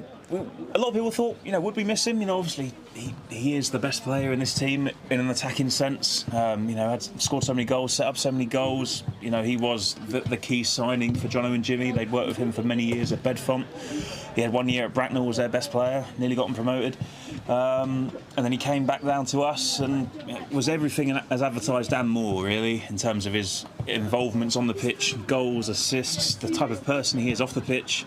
If he's watching right now, I think he's on holiday actually at the moment. I doubt he's watching then, but if he's watching, I'm gushing over him, and we can't wait to see him come back.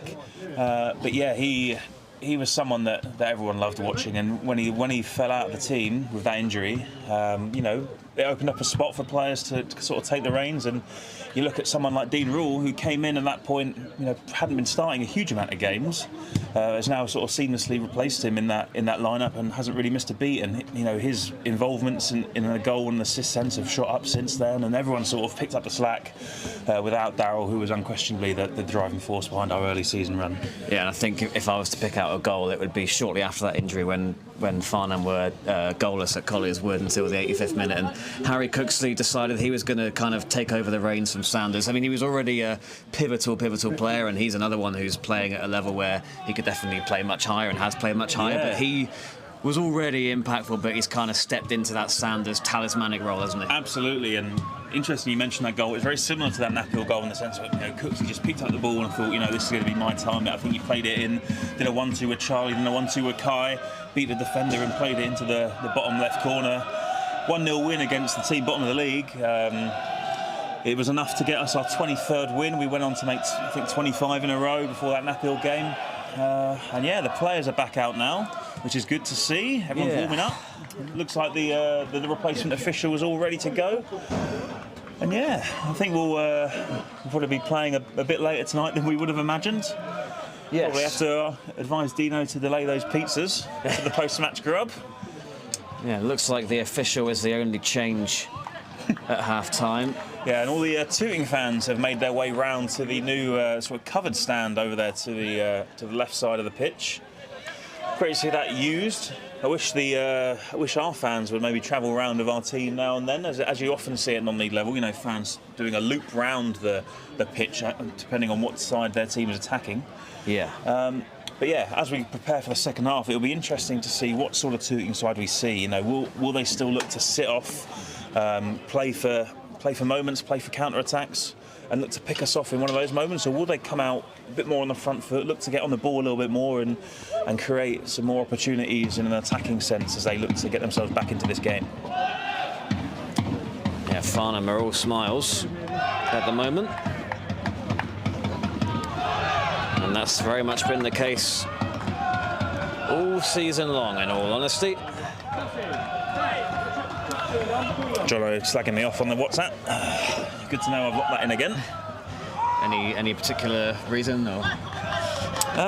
None that can be repeated on the broadcast. But I'm glad he's awake and I'm glad he's watching. Yep. We look forward to seeing him very soon. And yeah, we get underway here for the second half. Farnham attacking the clock end. Suddenly it's pitch black.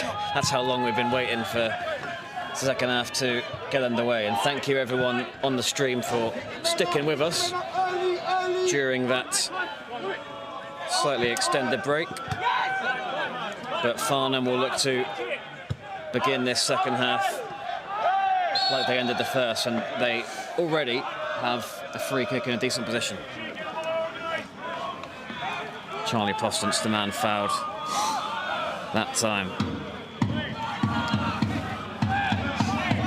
And hope the mystery kitchen cookies cleared up at half-time.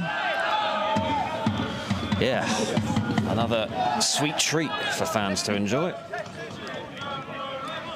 Just reading through some of the comments from half-time. Andy Barnes said looked like a pen, but maybe he went down too easily. Harry Cooksley standing over this one. Mitch, do you need two? Noah, make that ground like it moves. It's Cooksley's delivery, it's in with pace.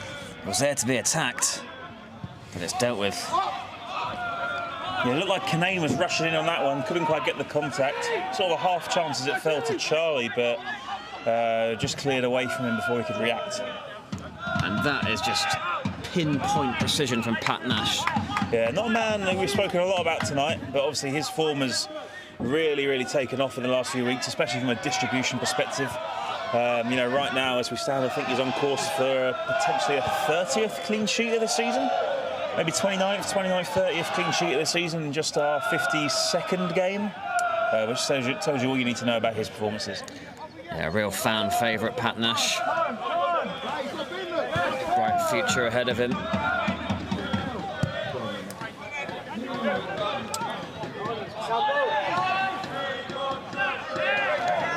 former Everton youngster, plying his trade with Farnham Town, and another contender really for player of the season. He's turned from boy into a man at this club, really filled out. Yeah, I said on Tuesday night at the Croydon game, it's easy to forget how young he is. This is still he's only really his first full season in men's football. Played a little bit of Whitley Bay last year, obviously, and then I think he finished off maybe the last 8 games of us last term. But yeah, first full season as an undoubted starter in men's football, and he's taken to it like a duck to water.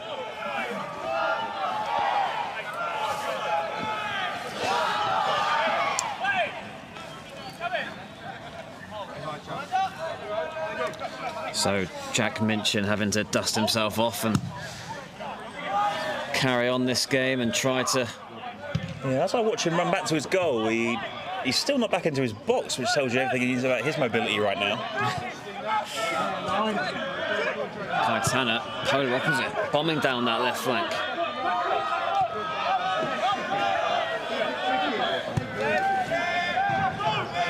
As we speculated at half-time, what sort of approach will Tooting look to come out with? It does look like much of the same, you know, sort of flat couple banks there of 4 and the 2 strikers all behind the ball, letting Farnham have their way of possession, at least to start.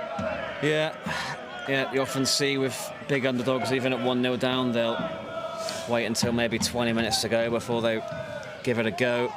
Probably need a second Farnham goal to change that. Otherwise, you might see, like you say, more of the same. Farnham have had plenty of practice breaking down the low block this term,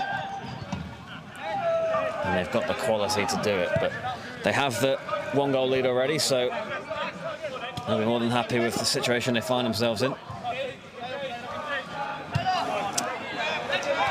With the striking options that Farnham have out there on the pitch, and the ones that they're lacking, you know, no Shamar Ledward's tonight, Adam Little on the bench, you do lose potentially a little bit of that sort of off-the-shoulder play into the channels that when you have Charlie out there, as Farnham look to attack. Yeah, Jackson stays on side. Owen Dean, first time into Cooksley, who shouldered it in towards Postance. Seen Harry Cooksley control and play the ball with pretty much every bone in his body so far this season. And he's looking quickly for Flatman, who controls it well with his chest.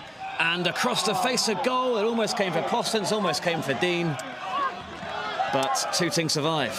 Sometimes when you see those balls go across the box from Lewis, he almost strikes them too well. And like they just flash across the face of goal. Perhaps maybe something a bit softer, a bit more floated. We'll give the forwards an opportunity to tap it home, but another great ball over the top there from Cooksley. Great control from Lewis, and yeah, Charlie just a stride behind it. He'll want his goal tonight, Postance. He got one on Tuesday, and he's had 2 arguably better chances tonight. Neither converted. Did score in his last appearance against a team in black and white stripes.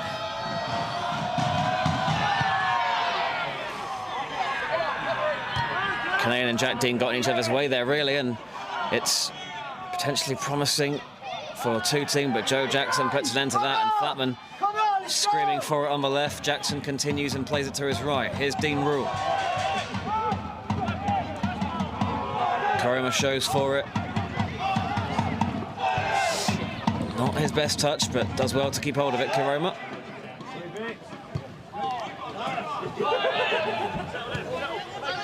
Tanner.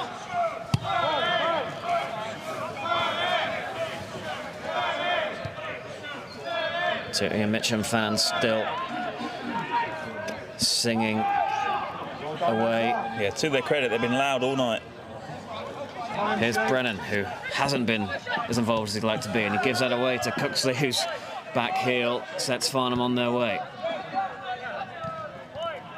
Jackson. Owen Dean round the corner for Flatman. This is good, quick football this from the champions. Flatman, he scored one from this sort of range and he let fly again. Out it goes for a throw. Yeah, it looks like that ploy of testing the keeper from range isn't going to let up in this second half. And Flatman really doesn't need any second invitation to have a go, does he?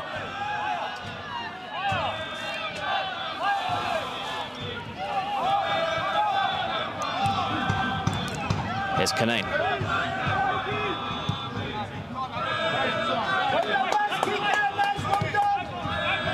Tanner. Rule, and now Owen Dean has come out to this left-hand side. Cooksley with some time.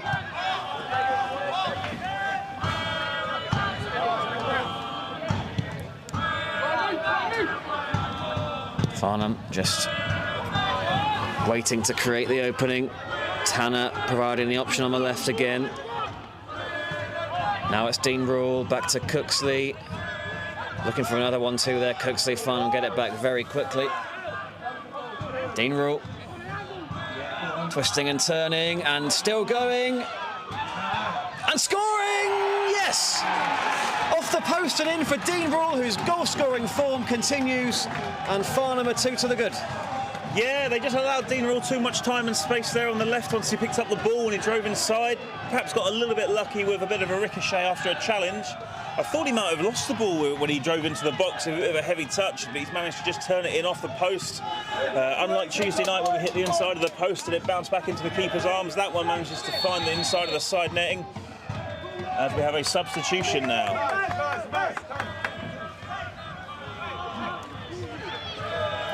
Yeah, Tooting forced into a change.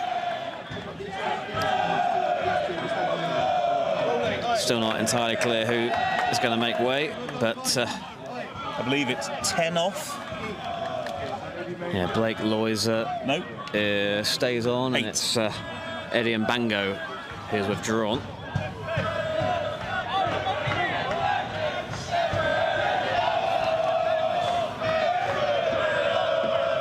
So Farnham 2 to the good, and we did wonder if it might be the second goal which forced a change out of Tooting, whether it's just personnel or whether it's a tactical switch as well. Remains to be seen. But at 2-0, look sharper, they look hungrier. At 2-0, you'd have to think that Tooting and Mitcham are going to change something up as far as their approach is concerned.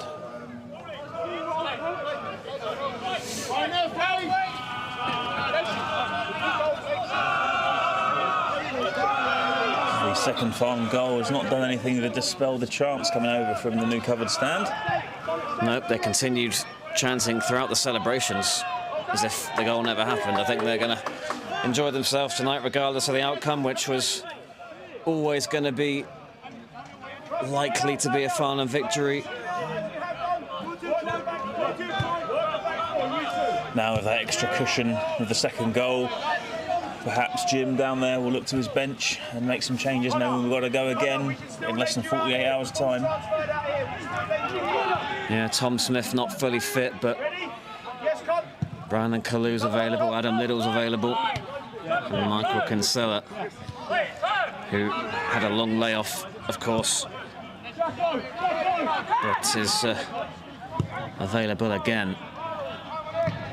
Has been for a few weeks. Here's Flatman, dispossessed, and Tooting just needs something to get them a foothold. Kello kept that in well. Here's Quisaka backing into Canane, keeping hold of it.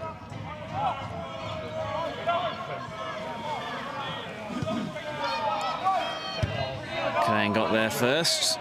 Postance backing into his man. He's having a shirt pulled there, Postance, and wins the free kick. A little bit of afters, and the referee prevents the free kick from being taken quickly just because of that little bit of afters there between. I think he's potentially. He better book this player if he stopped the play for that. Yeah, Postance. If you're only going to have a word, just have the word after that phase of play.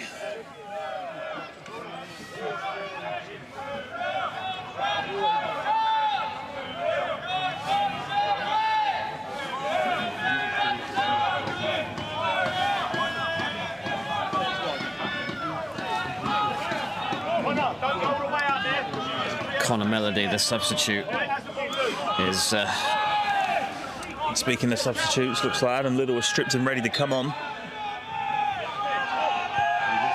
Yeah, Melody, the substitute for Tooting, is tasked with looking after Dean Rule.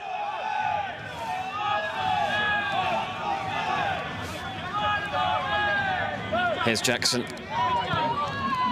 Flatman calls for it and gets it.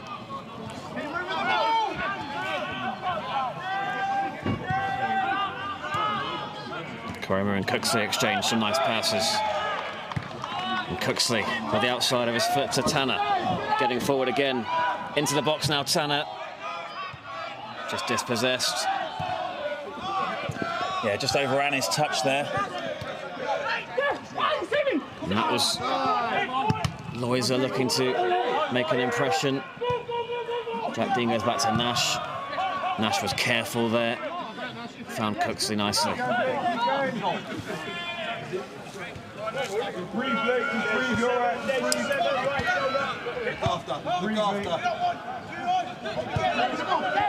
Cooksley. Flatman has space to turn, and now it's Rule. Postons wants it. And I think it took a Tooting touch. Yeah, it did. It should be a Farnham throw. Referee. It's a bit, sorry, the line's a little bit indecisive there, but... So Farnham will make that change. Now the Little's coming on. I believe it's Owen Dean coming off. Yeah, so no change at the top of the Golden Boot charts for Farnham tonight. Owen Dean had a chance early on, shakes his head as he comes off. He wants to score every time he's on the pitch. But another decent outing for him. Yeah, Little unavailable on Tuesday night in the win at Croydon. Back tonight, off the bench, managing his minutes at the moment as he's battling a little bit of a knee niggle. But good to see him back out there tonight, and hopefully he can make a third for Farnham. Dean Rule.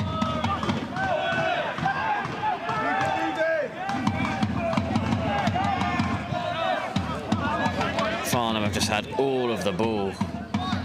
Possession stats heavily in their favour.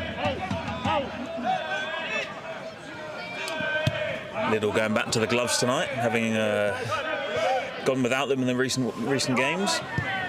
Cooksley looking for Postons, and he's flagged offside. Wasn't able to control it anyway.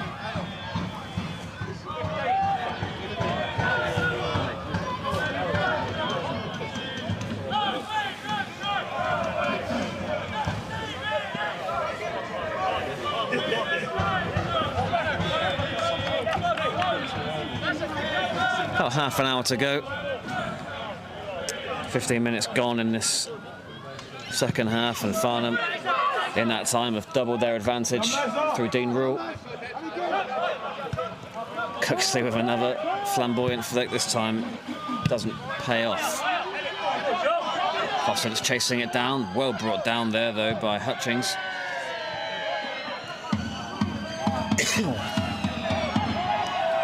Jackson.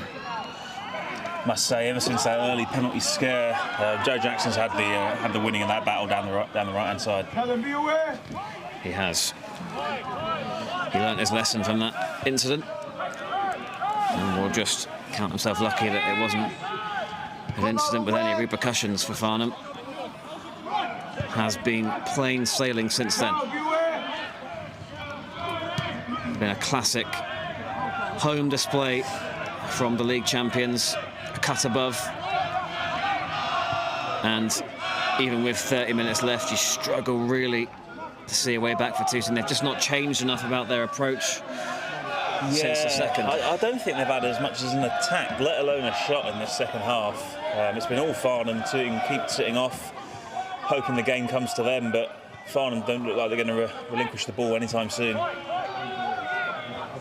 Lovely play between Rule and Flatman, and Little was the target for that cutback. Yeah, playing with real confidence, those two forwards.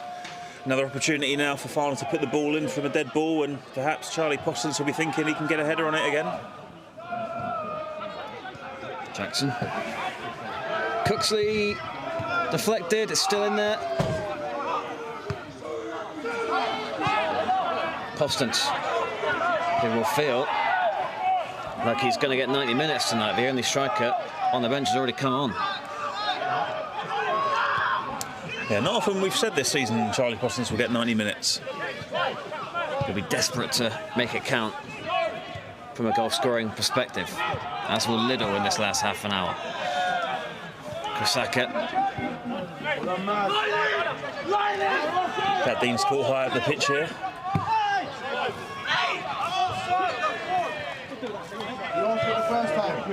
They look a bit dejected out there, Tooting and Mitcham. Yeah, lacking of ideas, lacking inspiration, lacking energy.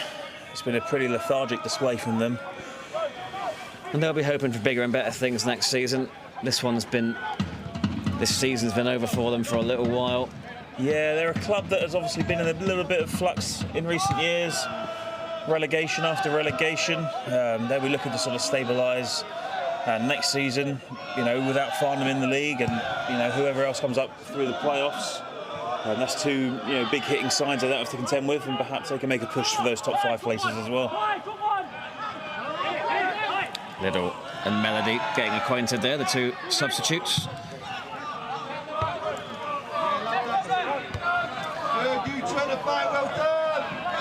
It's just been so comfortable.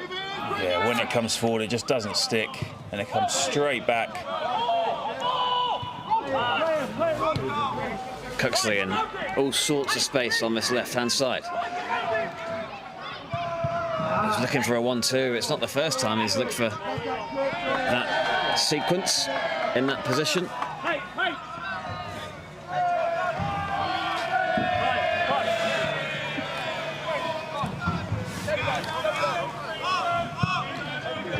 I think Tom Smith is being readied. Not seen him in a little while. Yeah, he got that injury to his hamstring in the draw at Jersey. Nearly said win in the draw at Jersey. Obviously, a moment that changed the game as Max Meaton was then moved to left back to cover, and that's the position he picked the ball up in to send it forward and score the equalising goal that clinched Farnham their first promotion to step 4 in their 118-year history. There you go, butterfly effect for you.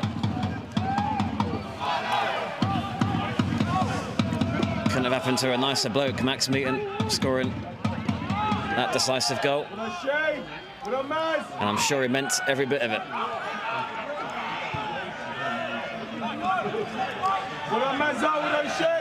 Cooksley taking his time. And he's afforded that time. There's no press coming from Tooting. They're standing off us. I mean, you'd think they were the team that are playing every other day at the moment. They haven't got any energy in their legs, as Farnham are free to pick them off as they please.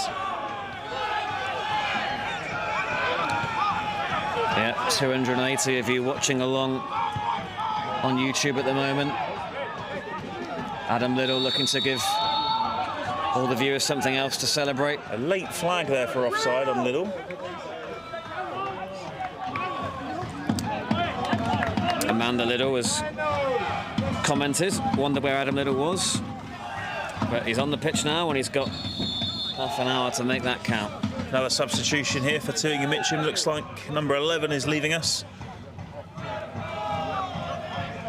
Yeah, he's had a frustrating night as Kosaka. And he is replaced, so not a night to remember for him. Hoping Farnham can maybe add a goal or two to this scoreline to illustrate the dominance they've had tonight, our final home game. It's been a very comfortable, assured performance, and hopefully they can send off the season at home with a performance to remember as they look to go to Tooting and Mitcham on Saturday before the Surrey Cup final next week. Still lots to play for. The undefeated season remains on the line. It looks like it will go to the final game. Given away by Postins. One back by Cooksley, and he's looking straight for Dean Rule. And the flag stays down. Yeah, it looked touch and go, but here's Jackson.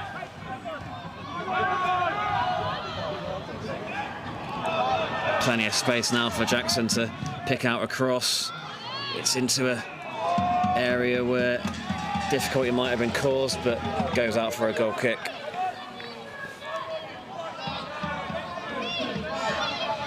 And it remains at 2-0 for now.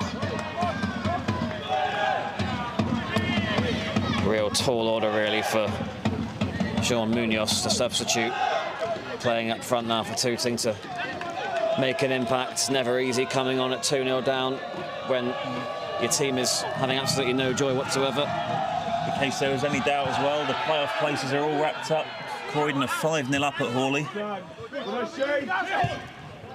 Yeah. And that is the first effort of the half from Tooting and Mitcham. A half shot as the ball goes out of play on the right-hand side. Yeah, and a wry smile on Shea Brennan's face. That's all he's had to go at tonight, really.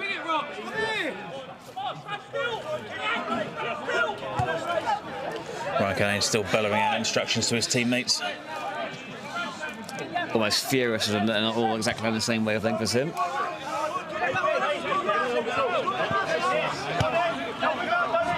It's those standards set by the likes of Canane that have spearheaded Farnham's title charge and title win at a canter.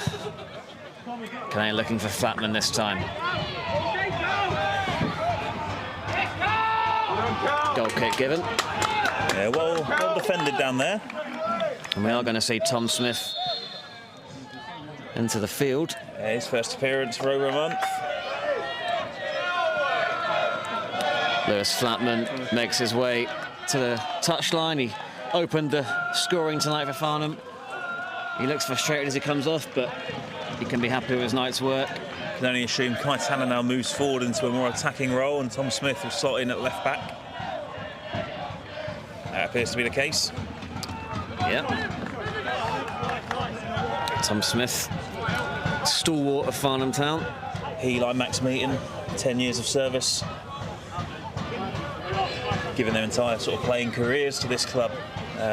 You know, and those guys, as much as anyone, will enjoy that promotion. Almost a life's work realised, I guess.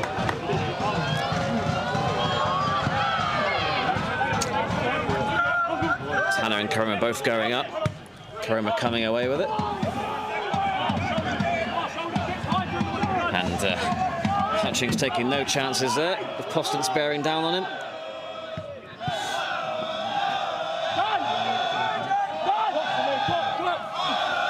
Brennan and Canane going at it. Brennan did well, actually. And he gets the cross in, Brennan, half away by Jackson, and fortunately for Farnham, Loiser couldn't control it there. It was a lovely touch from Brennan to sort of set up that counter-attack. He's shown flashes of his ability tonight. Hasn't had the service in front of goal to test Pat Nash at all. But he'll be hoping to get more of the ball as the game continues. Jackson and Kello coming together again there. This time Kello got the decision for the foul by Farnham's right back, who comes forward with it now.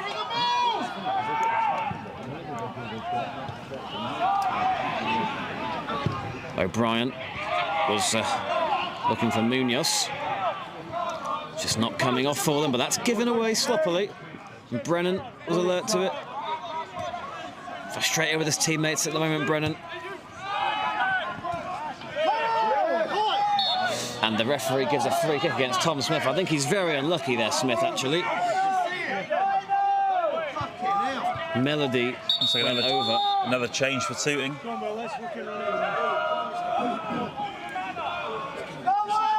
Yeah, I think it's William Colton.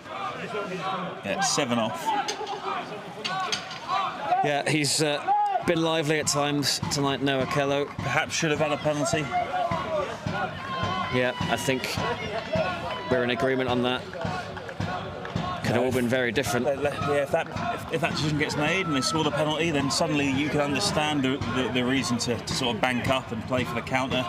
Didn't go their way. Farnham scored not too long after that, and it's sort of been all our own way since.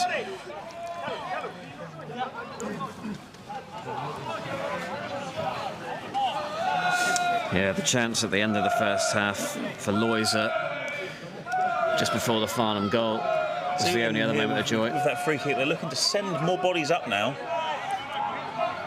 Yeah, Liddell will be licking his lips on the counter-attack if Farnham can gather it. On comes Coulton.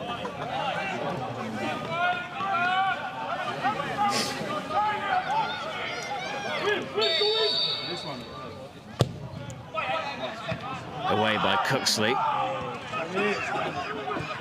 It's going to come from Melody again, though. Yeah, it was an interesting decision to go with the chest. Yeah, he's used every aspect of his body tonight, Harry Cooksley. I think that's fair to say.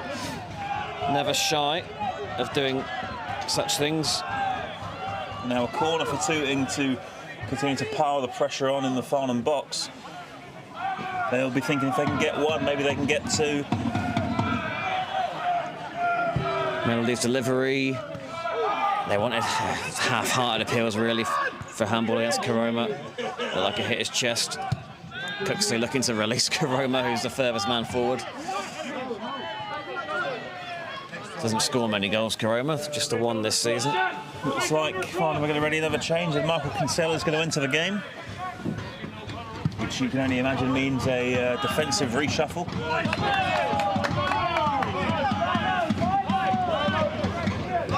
Perhaps with the injury to Michael Waters in the last game, maybe Joe Jackson will get a rest as some midfield cover. Maybe Jack Dean will move over. It's Tooting making a change first. Looks like 5 off. Yeah, Jaden Hutchings makes way. So that's 4 changes for the visitors. We'll wait and see who Kinsella will replace, but I think Farnham are going to hold off until this passage of play is concluded. 26-10, 19. No, don't do it. Nash comes to claim. Had very, very little to do tonight, Pat Nash. If anything. Nothing, really. I can't remember a significant save he's had to make. Obviously, that's not to say Tooting haven't had their chances. You know, we think of that one that came across the box that was skied. I think Akoto trod on Possums' foot there. Yeah, you could hear the contact from here, and Postons let out a big old cry.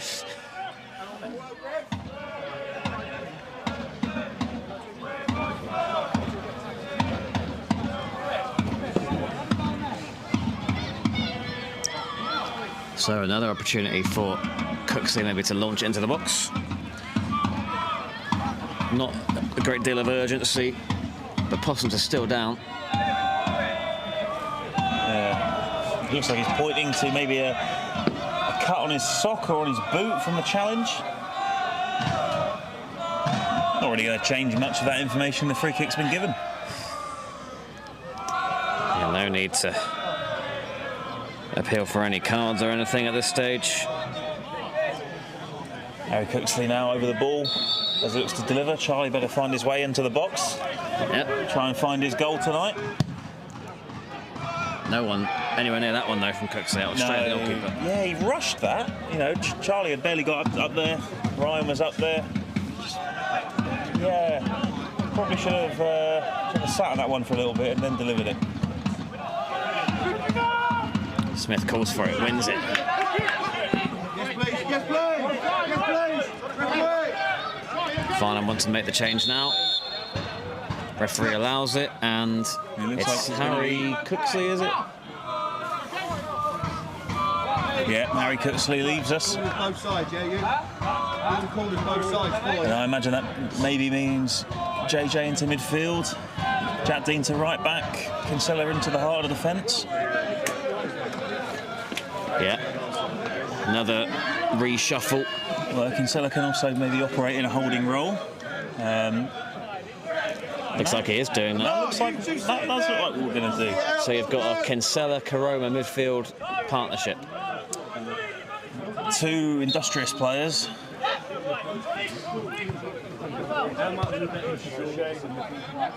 Yeah, not a midfield combination we've seen so far this season. We've seen a few, but that's one that's new to all of us.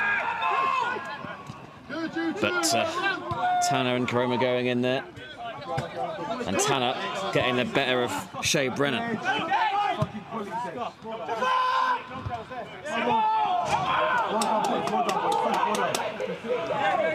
Farnham get the decision there. And they've got maybe 10 or so minutes. Yeah, maybe a little bit more than that, potentially. 13 minutes, I think, of regulation time to go. Thank you to the 274 viewers that have stayed with us for the final stream of the league campaign. It's been a magnificent season.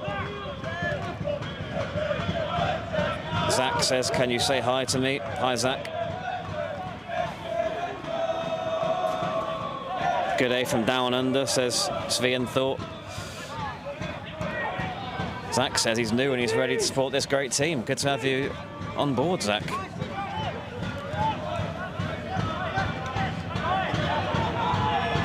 Gary is watching Brighton Man City, the darts, and this game. Sounds like a dream evening. Yeah.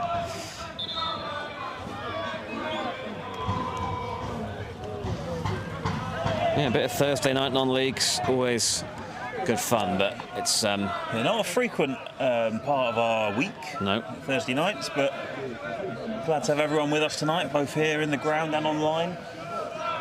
Hope to see many of you at Tooting and Mitcham away on Saturday, as well as at the Surrey Cup final next Wednesday. Yeah, that will be streamed, I believe, but it's a cup final, and I imagine most of you will want to get down there. Especially those of you who have been following Farnham this season. Yeah, tickets are available to buy at the moment, digital tickets, or you can, pay on your arrival. Well done! Well done! And then it's going to be a well-earned break for us and for the players. Mostly the players. And then the Step 4 campaign will come round quick. Here's Liddell. Now Tanner. Tug back, but finds Kinsella regardless. Now it's Rowe, and Kinsella continues to get forward and wins the corner. Yeah, it looked like he played a slide tackle cross there. Interesting, you love to see it. Marauding forward. The bench down below us are up in arms about it as well. I think he's left something on the left back there. Yeah, you got to say, went into that cross with the full force. Yeah, and Akoto needs some attention. And seeing the funny side of it, Jimmy Hibbert, but I don't think Akoto is. He's still stricken over on that. The introduction of Kinsella does give another tall physical presence in the box of Farnham to look to pinpoint with these corners. Charlie in there, Ryan in there, Kinsella. Jack Dean's got a leap on him. Yeah, I think Kinsella will be a popular goal scorer. You've heard cries of "We've got Kinsella back" ever since he returned to action. He has scored one goal this season. I'm not going to lie, we were probably generous giving it to him. Looked like the header was potentially going wide, but with no angle that could really confirm that, why not give it to the big man? Now the Farnham fans in full voice. Tooting fans responding in kind. It's a nice atmosphere here. Sure, proper non-league game. We'll just wish they had a little bit more to cheer about going the other way. It's been a lacklustre attacking performance. A resolute defensive display, undone once by potentially a goalkeeping error. The second one, a nice bit of individual play by Dean Rule. But yeah, Farnham are comfortable right now, and it's hard to see as we tick into the final 10 minutes how the visitors are going to find their way back into this game. And you wonder, with the reverse fixture coming up on Saturday, if Tooting will adopt the same approach, whether they'll be a bit more adventurous on home turf. Yeah, you'd imagine they'll have a good crowd. They want to finish their season on a high. Tonight on the table for them was ending our unbeaten season. That still remains on the table on Saturday. The cherry is still there for them. Looks like we will finally get this corner. Yep.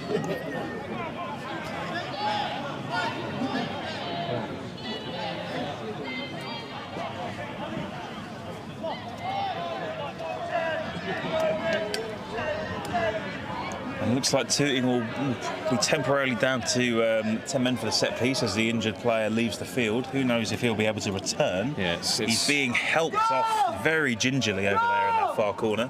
Yeah, it's actually the substitute, Lolu Ojo, that's been on the receiving end of that challenge. Yeah, he's very, very gingerly looking to get off the pitch. Looks like Shea Brennan's going over to potentially help him off. It was a forceful challenge from Kinsella. No appeals or anything being in it in terms of a foul and a card, but he definitely went in forcefully.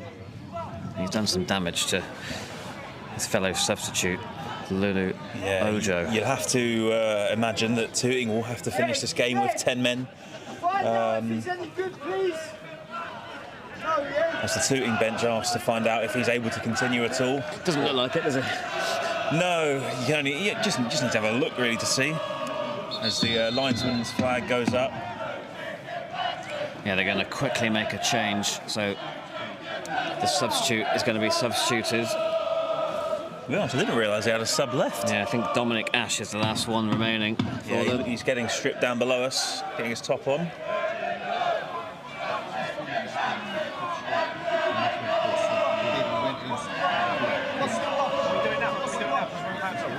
And they're not happy that they're being made to defend this corner with 10 men.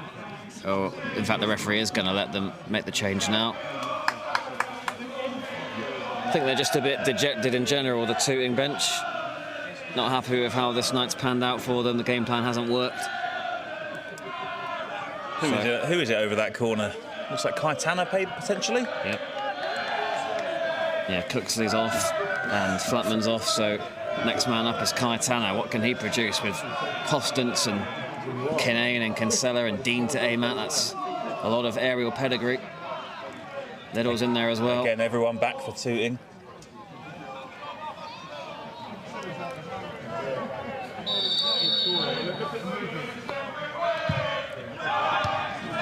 And it's going to come out for Jackson. Just got away from him. Tom Smith, last man back. Very nicely done there from Tom Smith. Go up with Shea. They almost released Liddle. Here's Munoz. Colton. He has a long advantage. A long advantage there.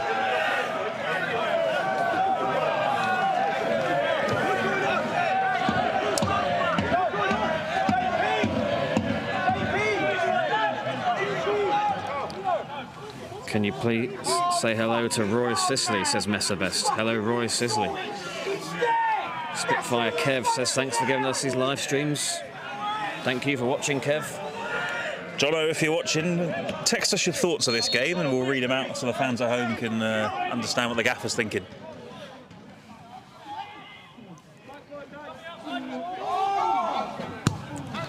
It's a floater delivery. Jackson lets it run across him and all the way out for a goal kick.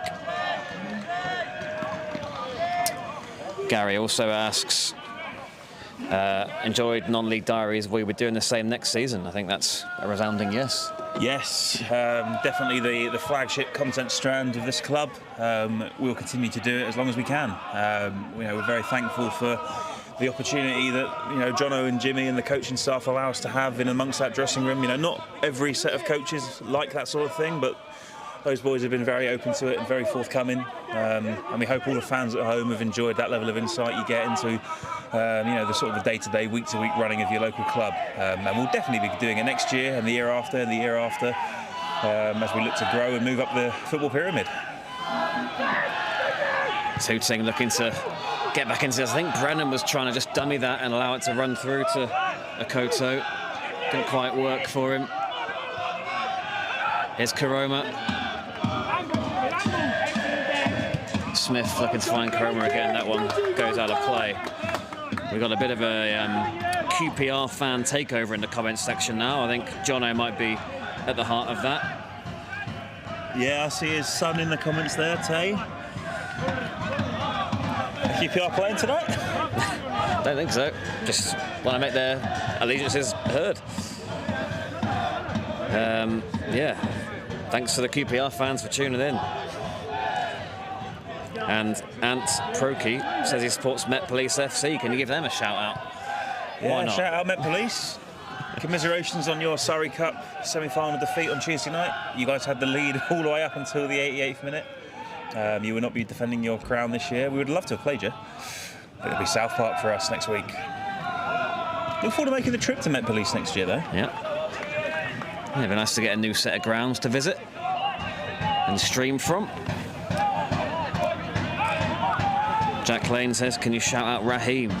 Absolutely, shout out Raheem, who is going to be on the bench Sunday. Good luck, Raheem. Farnham come forward again. Adam Liddell just stopped in his tracks there. Here's Karoma. Rule with Tom Smith bombing on beyond him. Here is Smith. Postance in the middle. Cross was a bit too deep. He was caught late there, Smith, but no appeals from him at least. There was one shout from the bench. Liddell went down there, and there are appeals from behind the goal. But referee lets it go. Yeah, we don't have the greatest of angle here. A few bodies to look through. You know, Liddell beat his man, but perhaps went to ground a bit soft. Yeah, again, no protestations there from Adam Liddell. 07 Media says up the Westfield. Happy to shout them out. That's the non-league club closest to my abode. So you know, Westfield, for those statisticians out there, are the last team that Farnham failed to beat on the road, or lost to on the road. Sorry, the only one. Lost to them 3-2 in a cup fixture last year. Akoto's cross. Chroma's there. Needs to be careful though. In fact, he took a bit too long there possibly, but gets the decision. Shout out to Carl watching in Sri Lanka on his birthday. Married long-term partner Dave only last week, says Deera.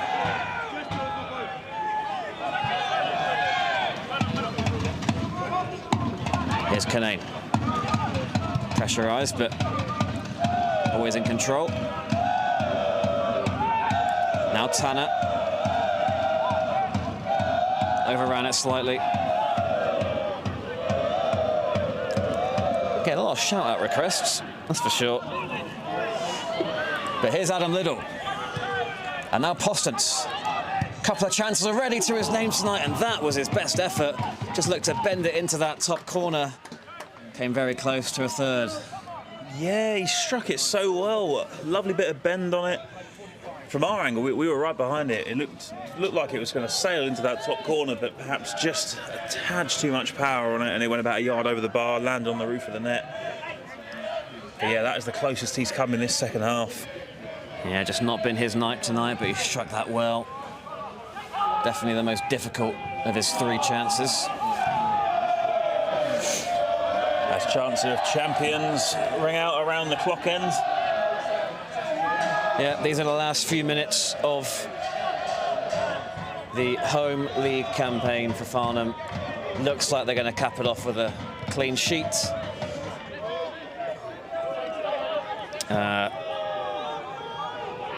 Postance goes down and gets a free kick. Gives me time to give a last few shout-outs since the requests are flooding in for Gary and Steve-O watching on the live stream down the pub. Down the pub? What pub? God knows. Let us know what pub that is. Shout out to Pete Smith for best cut grass in the south. Pete Smith's done a great job this year managing this pitch with all the weather we've had. And someone says shout out to Michael's friend Ant. Do I have a friend called Ant? I don't know anyone called Ant. Right. No Tooting fans? Oh yeah, maybe there's a couple of Tooting fans. Yeah, bragging rights are very much Farnham's tonight in that, if you want to call it a rivalry, social media rivalry between a handful of individuals. All fun and games. Can't have a bit of banter with your football clubs, what can you do? But you say bragging rights, temporarily so. We've got to go there on Saturday night, Saturday afternoon, sorry, and there's been another sin bin, sorry to cut across you, but yeah. That's the second sin bin of the night. It's come very late, but frustration just spilling over there. I must say, I don't think it was a foul at all on Charlie Postons. Yeah, it's Andy O'Brien who's been dismissed. And he's not happy about it. Not happy. Farnham playing it short. But Saturday becomes a big one now. Unbeaten league campaign on the line. 90 minutes away from Invincibles. Quite the occasion. Nice to be able to do it at a really good stadium like Tooting and Mitcham's. Agreed. Certainly be a big occasion. It's not just this season where Farnham have been undefeated as well. It dates back to last year. If we see this one out, it'll be 47 league games in a row without defeat. Yeah, Joe Jackson booked there. Don't think he can have any complaints. Shout out to our captain, Ryan, says Sarod. Richie Stubbs says, as a Sunderland fan, I've loved watching your season. Thank you very much. I've got some notes from Jono, who I asked for to share some comments to give to the fans watching at home. After this passage of play, I'll share them. All right, look forward to it. Kinsella looking to release Postons. He's going to get there. It's a good ball from Kinsella. Rule. Just caught on the ball, but Farnham get the throw. Jono remarks, we just look a well-oiled team out there. Everyone knows their job. The work was done in the pre-season. We've only got better with each week as they come. The end of the season is why we train once a week with all these boys looking fresher.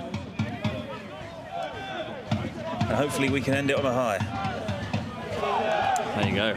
World exclusive from Paul Johnson on the Farnham Town YouTube channel. Postons was the target of Little's pass there, looking to round it off with a third, but it's going to finish 2-0 by the looks of things, and it has been a very 2-0 performance, if that makes any sense. Nothing spectacular, but really comfortable.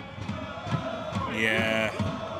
I'll be honest, as a fan, I was expecting a little bit more from Tooting, you know, coming the other way, but they seem to have had their game plan to sit in and soak up the pressure and find moments on the break, but those moments haven't come. As Farnham look like they're going to cruise to a 2-0 victory. Maybe one last chance for Tooting to spoil the clean sheet. Melody standing over the free kick, and all but two Tooting players have gone forward for it, and all but Adam Little are back defending it. In it comes from Melody. Canane wins the header. The shot comes in though, and Farnham get it away. It was Loiser who had the chance in the first half, who looked to test Nash there, but it didn't make it through. Here's Postons. He loses footing.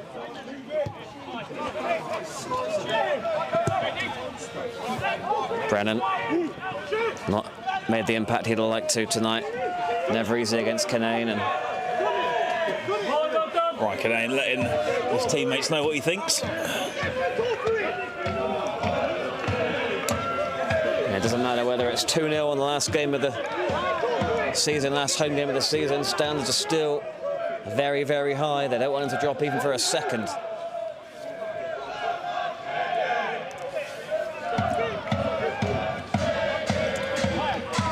I've enjoyed the Kinsella Curry in midfield too. Yeah, no nonsense.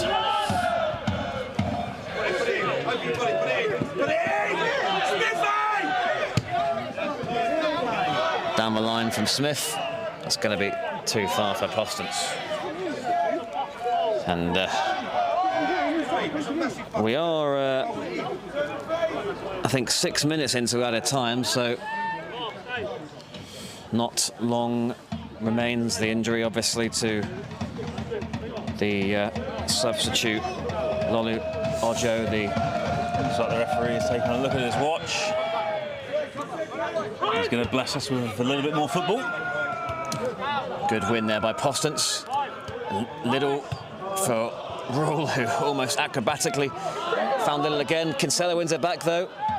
Tanner to Kinsella almost. Handball was the appeal. Not given. It definitely bounced up and caught him on the arm, but it was tucked in close to his body. If I was a player, I wouldn't be wanting that given against me. No. No, that was not as big a shout as the Tooting one earlier on. But really well won back by Kinsella. Little. Still we go on.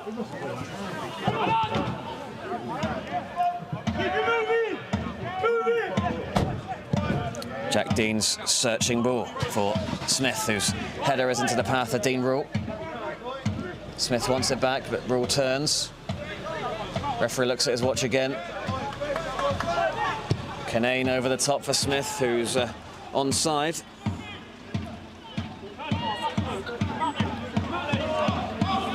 Canane.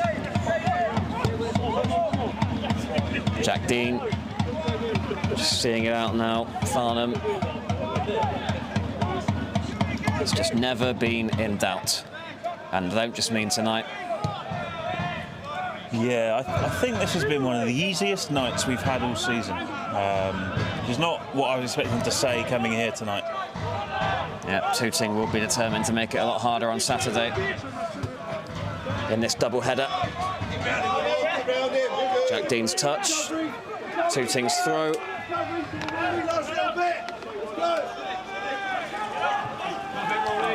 Melody.